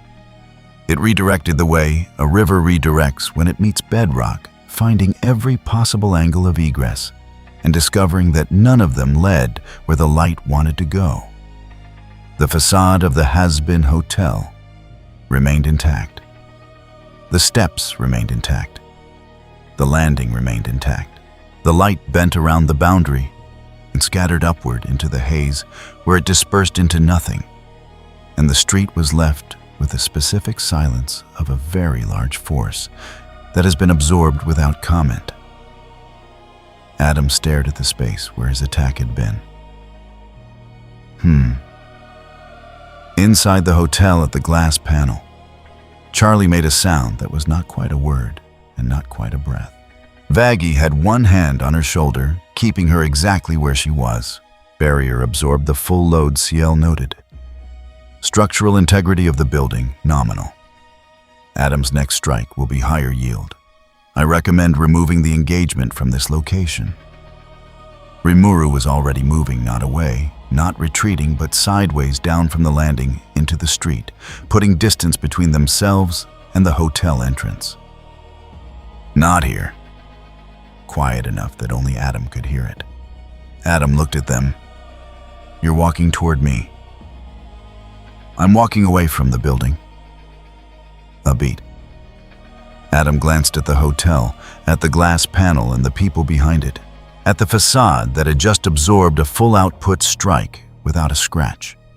Something shifted in his expression, not concern, nothing that close to concern, but the tactical awareness of a veteran fighter acknowledging that the parameters have changed and adjusting without making a performance of it. He lowered the guitar axe. "You want to do this somewhere else?" "I want to do this somewhere it only involves us." Rimuru stopped 20 feet out. "Unless you'd prefer to keep hitting a wall while civilians watch." The word civilians landed with a particular flatness, not accusation, just category. The people inside the hotel weren't fighters. Hitting them wasn't a victory condition. Even Adam, who operated on the cheerful principle that most rules were suggestions, knew the difference between a target and collateral. He rolled his neck. "Fine, your funeral." What Remuru did to the space between the hotel and the block's far end was not a portal. It wasn't a teleport. It was closer to a fold. The city air rearranged so that 30 feet became a threshold. And stepping through the threshold meant stepping into a place that had the quality of a room. Without the walls of an isolated volume of space separated from the street by a boundary so clean that the noise of the city cut out like a severed signal. They were in the same block, in the same city.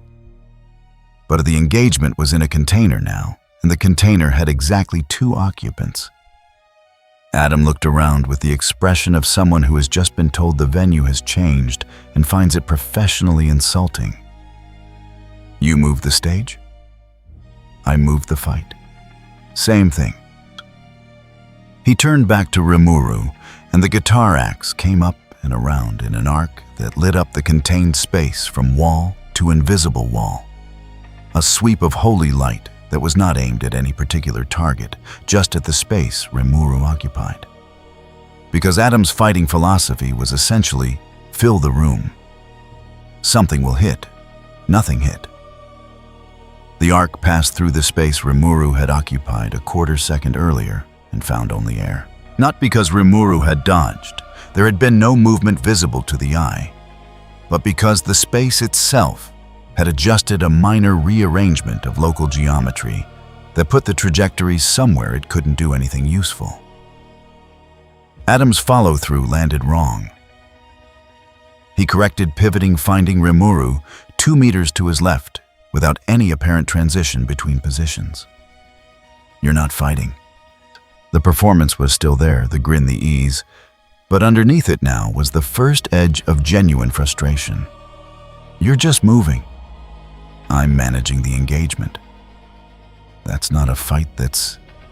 He brought the guitar axe down in a vertical strike that hit the ground and sent a shockwave of holy light rolling outward in all directions. "That's annoying."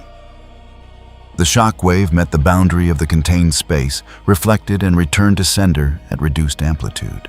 Adam took the feedback in the shins and moved through it because Adam was very good at absorbing his own collateral. But his expression had acquired an additional layer of displeasure. He circled. Rimuru did not circle back, just stood tracking the amber eyes, moving with the same methodical attention they brought to everything, reading the pattern, waiting for the variable that would matter. "You're not even trying." The frustration was sharper now, the performance thinning at the edges, the specific indignity of a showman playing to an empty room, not the pain of losing, but the insufferability of a fight that refused to be a spectacle. "What are you waiting for?" "For you to make a decision," Rimuru answered. "You can keep doing this or you can leave. Those are the options." "You're not going to try to hurt me?" "No." Adam stared at them. "Why not?" "Killing the commander escalates the campaign," CL noted in the quiet space between seconds. "I know. Because I know what happens the morning after I hurt you," Rimuru told him. "Level without drama. Heaven doesn't send another squad. Heaven sends a war. And the people in that building spend the rest of their existence as the reason a war started." The amber eyes held Adam's without heat. "I don't want that for them." "So you're protecting them by not..." Adam broke off, started again. That's a hostage situation you're describing. You're holding yourself back because of them. I'm choosing my outcome. There's a difference. The contained space held its silence. Adam looked at Rimuru with the expression of someone who has encountered a logic they find personally offensive, not because it was wrong, but because it removed him from the center of the calculation. He was not the threat being managed. He was the variable being accounted for. The distinction rankled in a way that direct opposition would not have. He took a strike. Fast, high yield, the guitar axe channeling everything available in one concentrated beam, aimed directly at the center of mass. Rimuru turned sideways. The beam went past. Rimuru's hand came up and redirected it. Not deflected, redirected fingers, moving the way you redirect water in a stream. Minimal contact, maximum course change, and the beam hit the far boundary of the contained space and dissipated. Adam's momentum carried him 3 steps past the intended point of contact. He caught himself turned and found Remuru standing exactly where they had been, unhurried, the hand dropping back to a neutral position. The grin had left Adam's face entirely. What was under it was not fear. It was the look of someone who has been very good at a thing for a very long time, and has just for the first time in that long time been clearly and comprehensively outmatched by something that didn't even appear to be trying. The guitar axe lowered. Not dropped. Adam would never drop it, but lowered, the angle shifting from combat to something closer to carrying. "What are you?" Adam's voice had lost the casual layer entirely, the actual version stripped of performance. "The person who lives here," Remuru answered. "Go back to heaven. Tell them the hotel stays." The contained space held for another beat, then 2.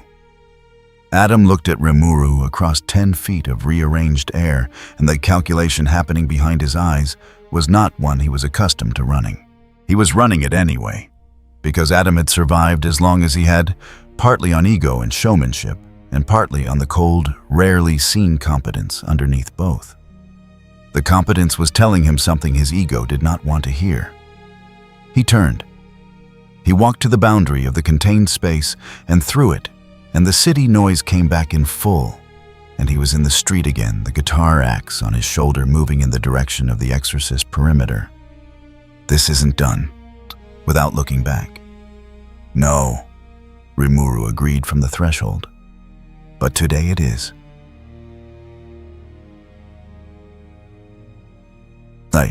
The space collapsed when Adam crossed the perimeter. The city rented itself around the absence of the boundary, and Pride Ring's northwest quarter settled back into its usual register noise haze. The ambient percussion of a civilization that did not know how to be quiet. Remuru walked back to the hotel entrance. Charlie was at the door before they reached the steps, pushing it open, and the expression on her face was the complicated one, the one with too many things in it to resolve into a single emotion that she'd been carrying since the woman in the red coat. "Is it done for today?" Charlie looked at the street, at the empty intersection where the column of light had hit, at the stretch of pavement that bore no marks, no evidence of what had just happened in the air above it, because Remuru had managed the engagement somewhere the city couldn't feel it. He's going to come back. Not a question. Yes. With a different approach. Rimuru stepped up and passed her into the lobby, into the heat and noise of 60-some people realizing the crisis had passed again. Heaven doesn't abandon operations, they modify them. Then Vaggie was behind Charlie, reading the street with the vigilance she maintained on principle. What does a modified operation look like? Not a squad, not a commander. Remuru turned. Something else. Something that takes longer to show up, but doesn't need to break a door to do damage. A pause. "I'll be ready for it. So should you." Vaggie held their gaze, filed the information, nodded. In the offices above the cloud line, Lute placed a second report on the table. She had the expression of someone who has been asked to report on a fire by someone who has never seen one. Sarah read it without interrupting. When she reached the end, she set it down and was quiet for a long moment. The commander was extracted. The commander retreated. Lute's voice was neutral in the particular way that very disciplined people are neutral when they are managing an emotion they've decided is unproductive. Intact, operational. The hotel is intact. The variable is... She paused, Tulsa. Still in place. Sarah looked at the report, at the section that described a contained engagement, a barrier that had absorbed a full atom output strike without structural compromise, and an extraction so clean that the pavement showed no mark. The next cycle. Sarah set the report down, will not look like this. Lute waited. Pull the field units. Let the rest of Pride Ring's cycle complete on its existing trajectory. Sarah turned back to the window where the glow from the northwest was still burning small and steady and very difficult to look away from. We are going to need a different column in the report. The room held its silence. Below in Pride Ring, the hotel's lights were on. All of them. By noon, there were 93 people in the hotel. Not guests. People. The distinction mattered because guests implied some kind of mutual arrangement, an intake form, a conversation about what you needed and where you'd sleep. These were bodies that had heard the word safe and moved toward it with the single-minded efficiency of water finding a drain. They came through the front door and the side entrance, and in 3 cases that Vaggie discovered at different points throughout the morning through a second-floor window, that someone had apparently decided was a reasonable point of entry. The common room had stopped being a room. It was a compression state, now standing capacity, sitting capacity. And the third category that emerged when both of those filled up, which was simply occupying space in proximity to other people also occupying space. Remuru stood at the top of the lobby stairs and ran a count, and then ran it again and arrived at the same number both times. 93 CL confirmed preemptively. 41 of them registered. The unregistered breakdown, 32 who arrived during the chaos, and didn't stop to check in 12 who are actively avoiding registration, and 8 who arrived with the specific intention of exploiting current conditions. Which 8? The ones near the east corridor. 3 have already approached other guests about informal arrangements. 1 took something from the supply room. Rimuru came down the stairs. The supply room first. The item, a case of whatever the kitchen had been using as a substitute for food, was recovered from a bag belonging to a man who had the look of someone who had done this before and expected the usual response, which was either nothing or threats. He got neither. He got Remuru standing in the corridor doorway and a sentence: "You can stay or you can keep what you took, not both." He put the case back. The 3 near the east corridor were running a version of the oldest game in hell, offering protection to people who hadn't asked for it in exchange for agreements that only looked voluntary if you didn't read the fine print. Remuru walked through the middle of it and the game stopped. And the 3 had a conversation with Remuru that lasted 4 minutes and ended with them on the front steps being informed that the boundary marker at the entrance would now register their specific signatures and decline to admit them. They left. Not quietly, but they left. 93 became 89. 89 was still too many for the building, but it was a number Remuru could work with. Charlie found Rimuru in the kitchen at some point in the early afternoon, which had become the unofficial operations center because it was the only room with a door that closed and a surface large enough to put things on. She had that look, the one she wore when she'd been processing something for hours and had arrived at a conclusion she wasn't sure how to deliver. Rimuru had cataloged the look in week 1. It meant she was about to say something true. "I watched you turn those 4 people out," she opened, leaning against the counter. "The ones who were, I know what they were doing. I know why you did it. And I need you to know that every time I watch that happen, there's a part of me that..." She paused, reorganizing. "I built this place for people who need a second chance. All of them. Even the ones who take that chance and immediately use it to prey on someone else." Charlie's mouth closed, opened. "Yes, even them, theoretically." "Theoretically." Rimuru turned to face her. "Charlie, the man who took from the supply room has been doing it his whole life in hell, because that's the only tool he knows. The 3 running protection near the East Corridor have been doing that since before you were born. Giving them a door doesn't give them different tools."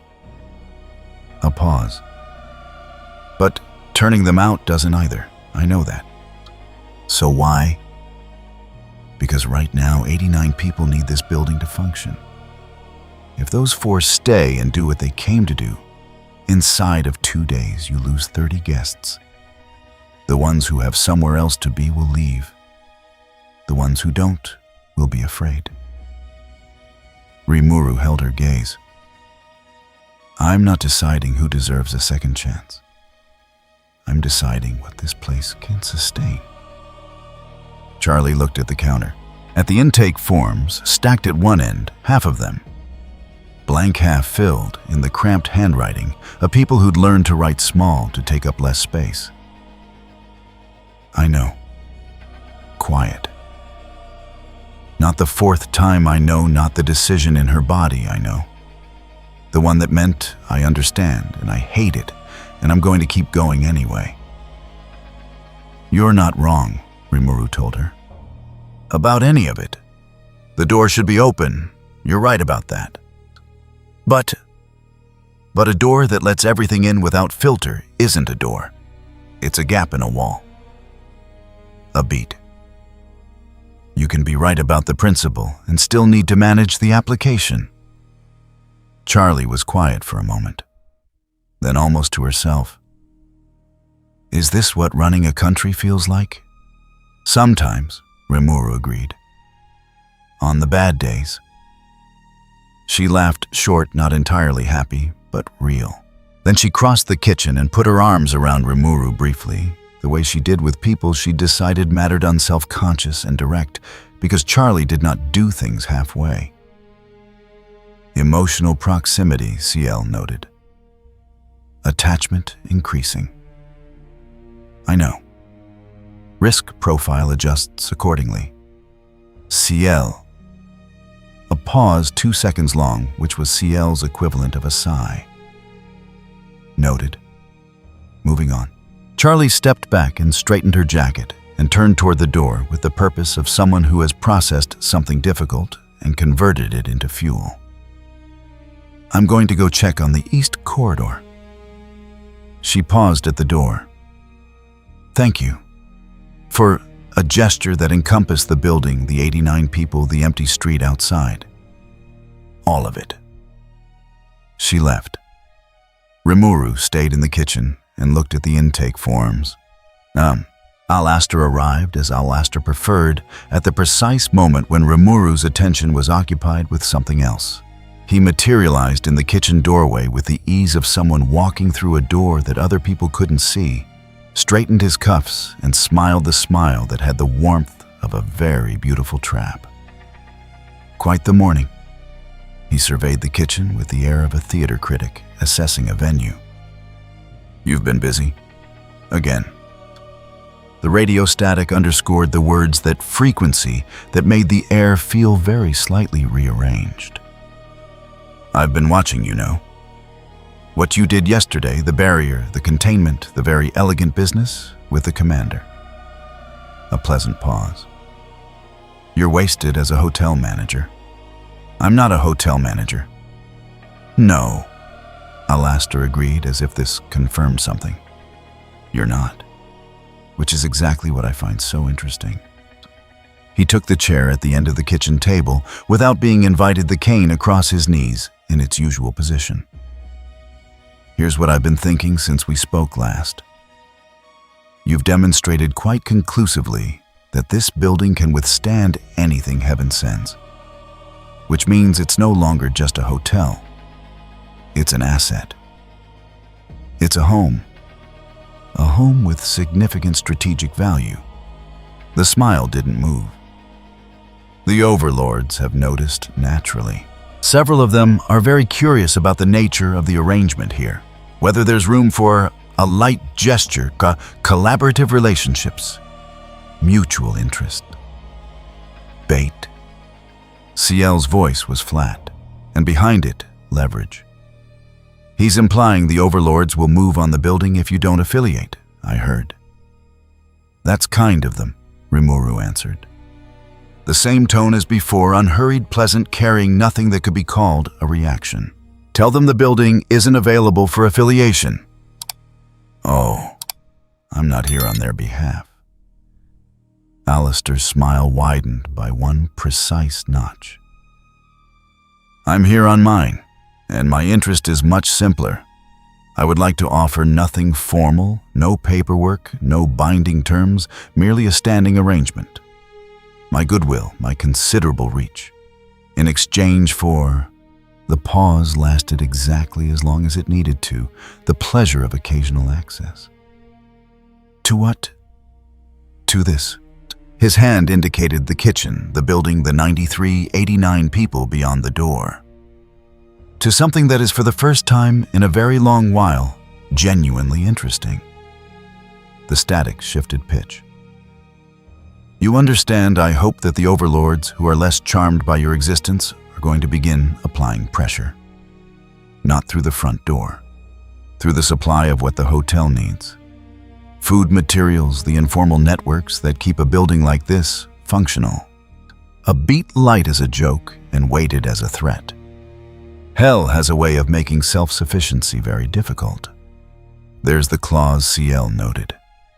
If you don't affiliate with him, he implies Hell's infrastructure will be weaponized against you. He may or may not have the influence to arrange this. 60% probability he's overstating. 60. It's Alastor. The other 40 is real. Remuru looked at him across the table.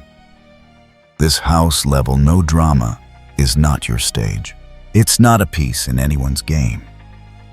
Anyone who tries to make it a pause shorter than usual, will find the rules of the space have changed. Alastor held their gaze. The smile stayed exactly where it was, which was the tell. Alastor's smile moved when things were going his way and held very still when they weren't.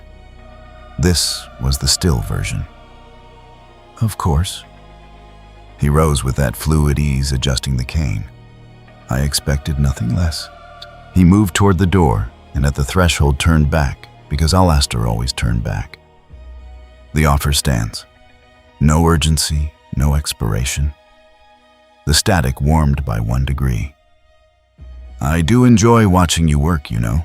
It's quite rare to meet someone who treats power as infrastructure rather than performance.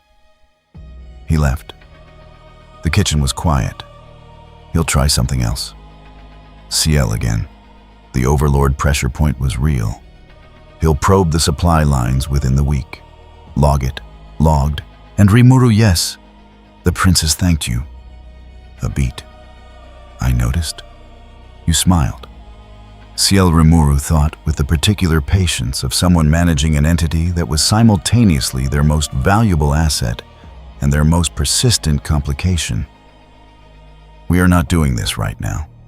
I'm simply noting variables. Note them quieter. The afternoon passed. The way afternoons in the hotel passed now, with the compressed managed energy of a building doing more than it was built to do, held together by intake forms and Vaggie's counting paper and the particular stubborn warmth that Charlie generated just by moving through a space and treating everyone in it like they counted. At dusk, Rimuru stood at the second-floor window and looked out at the street below. Empty. The extermination sweep had moved on to other parts of the city 2 days ago. What remained in this block was the specific quiet of a place that has been through something and is waiting to find out what comes next. Below, in the intersection, where Adam's column of light had landed, the pavement was unmarked. The city had already filled in around the gap the way cities do, noise creeping back of vendors setting up at the corner as if nothing had happened. Two sinners arguing about something unrelated to any of this in the narrow space between buildings. Life doing what it did. Remuru watched it for a while.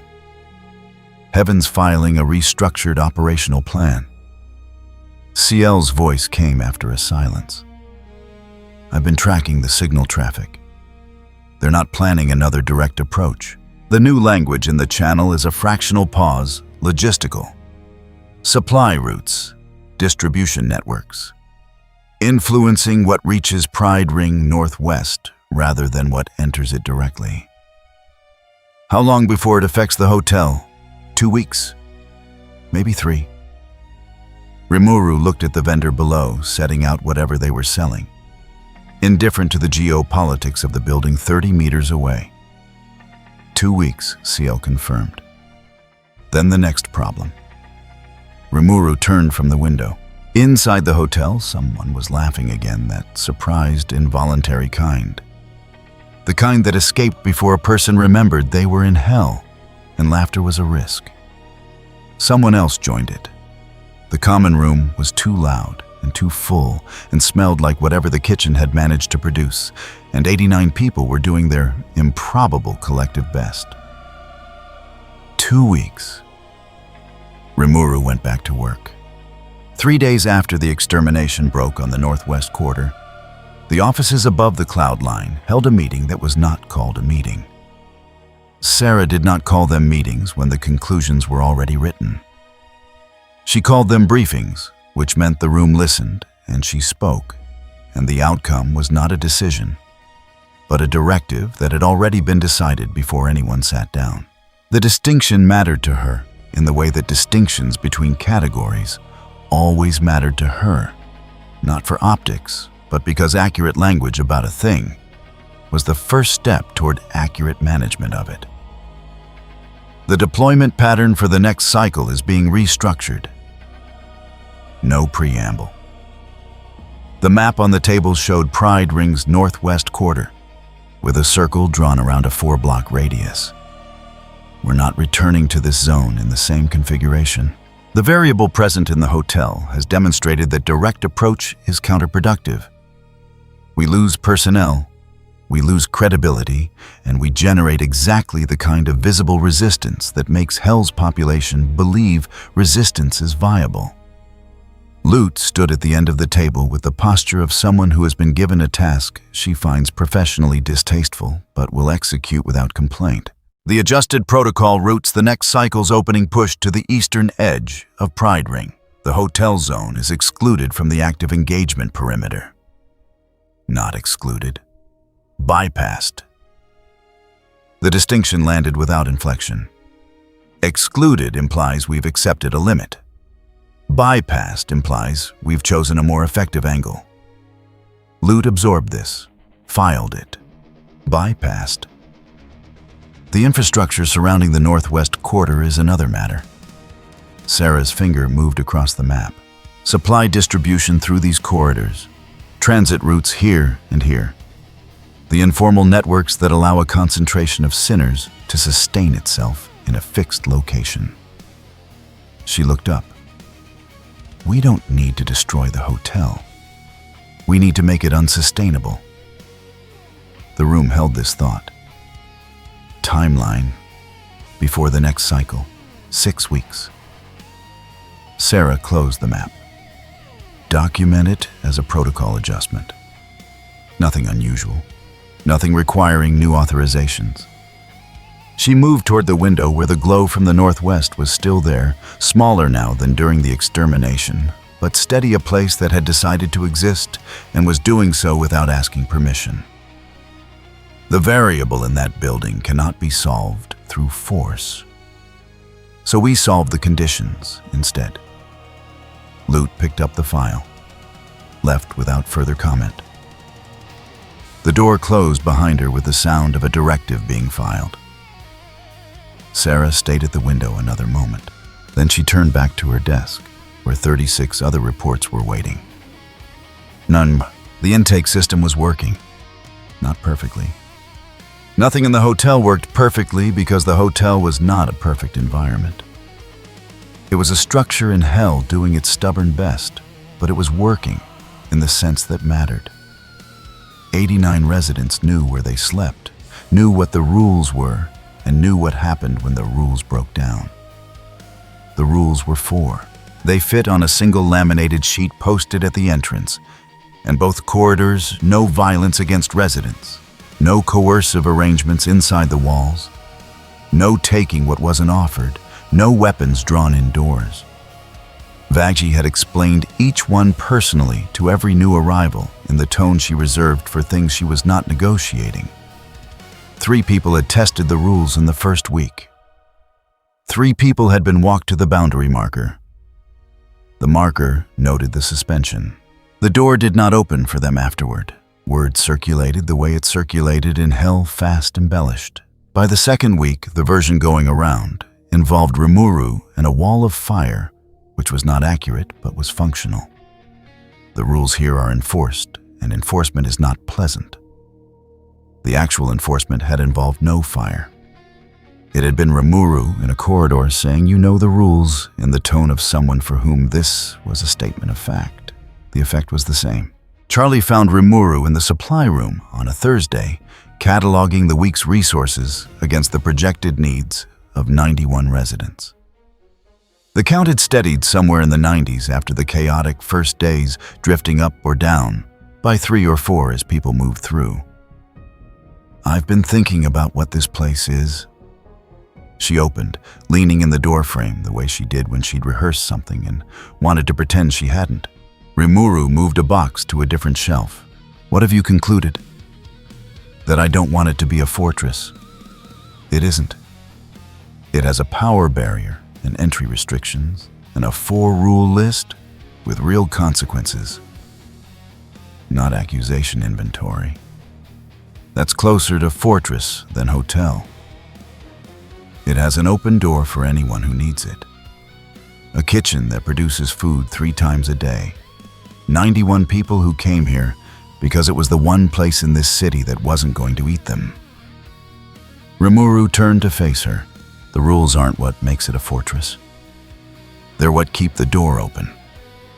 Without them, the people who prey on the people who need this place move in and the people who need it leave." Charlie was quiet for a moment. "I know that. I know you know. I'm saying it anyway because I want to be clear about why." A beat. "I don't want Hazbin to be a place people fear. I want it to be a place where the things people are afraid of can't follow them through the door." She looked at the shelves, the careful accounting of what remained after 2 weeks and 90+ residents. It wasn't much. It was going to get harder before it got easier, and they both knew the math. Alastor was right about one thing. A pause. "The supply lines. Yes. We need resources that don't run through anyone who wants something in return. I've been mapping routes that bypass the major overlord networks. Slower, less reliable, but independent." Remuru set down the inventory sheet. "It'll be harder.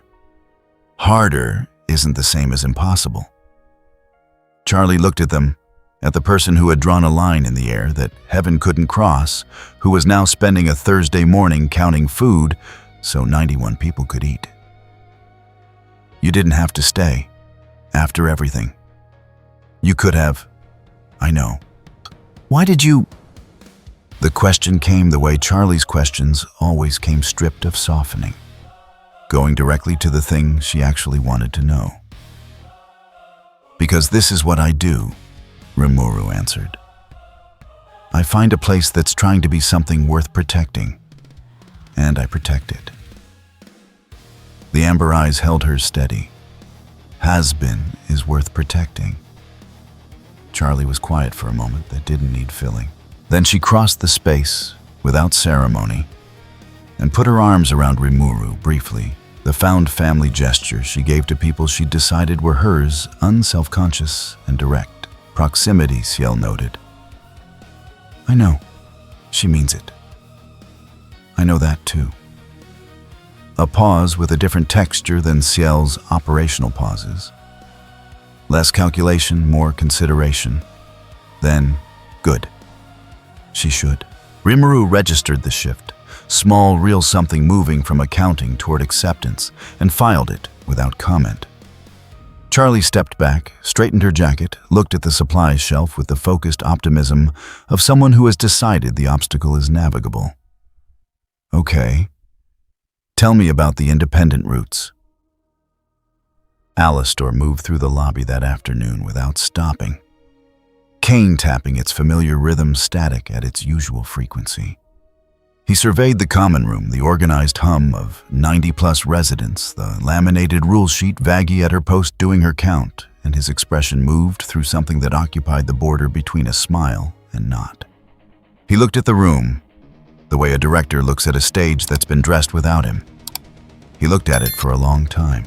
This, he told the room, addressing no one, and therefore everyone, is going to be very interesting. He walked out. That evening, Remuru stood at the window. Below vendor at the corner, two sinners arguing about something small, a third watching them, with the detached patience of someone with nowhere to be. The extermination sweep had been 3 weeks ago. The sky above the haze held its usual lurid register, the permanent color of a city that had made its peace with being what it was. Signal traffic from heaven has shifted. Ciel's voice came without preamble. Deployment language for the next cycle no longer references this zone directly. They've moved to infrastructure terminology. Supply corridors, transit routes, influencing what reaches this area rather than entering it. So Alastor's warning was accurate. He usually is about structural things. A pause. Estimated effect timeline 4 to 6 weeks before the supply numbers start reflecting it. Then we have time. A beat with something in it that wasn't quite concern and wasn't quite its absence. The approach is more careful than what came before. It won't look like an attack. It'll look like the city just getting harder to live in, which is how they prefer it. Yes. Another pause shorter. We'll need to move on the independent routes before the pressure hits. And we'll need Charlie's network, the people she knows, the informal trust she's built. That's infrastructure they can't map. Remuru looked at the street below, at the vendor packing up for the night, unhurried, at the hotel's light falling across the pavement, steady and unremarkable, and there. Remuru. Yes. This place, quieter than Ciel's operational register. It suits you. Below through the lobby door and the noise of the common room too loud, too full, smelling of whatever the kitchen had managed. Someone laughed. The surprised kind, the kind that escaped. Someone else caught it. 91 people, one building. 4 to 6 weeks before the next problem arrived, wearing a different face. Yes, Rimuru answered. It does.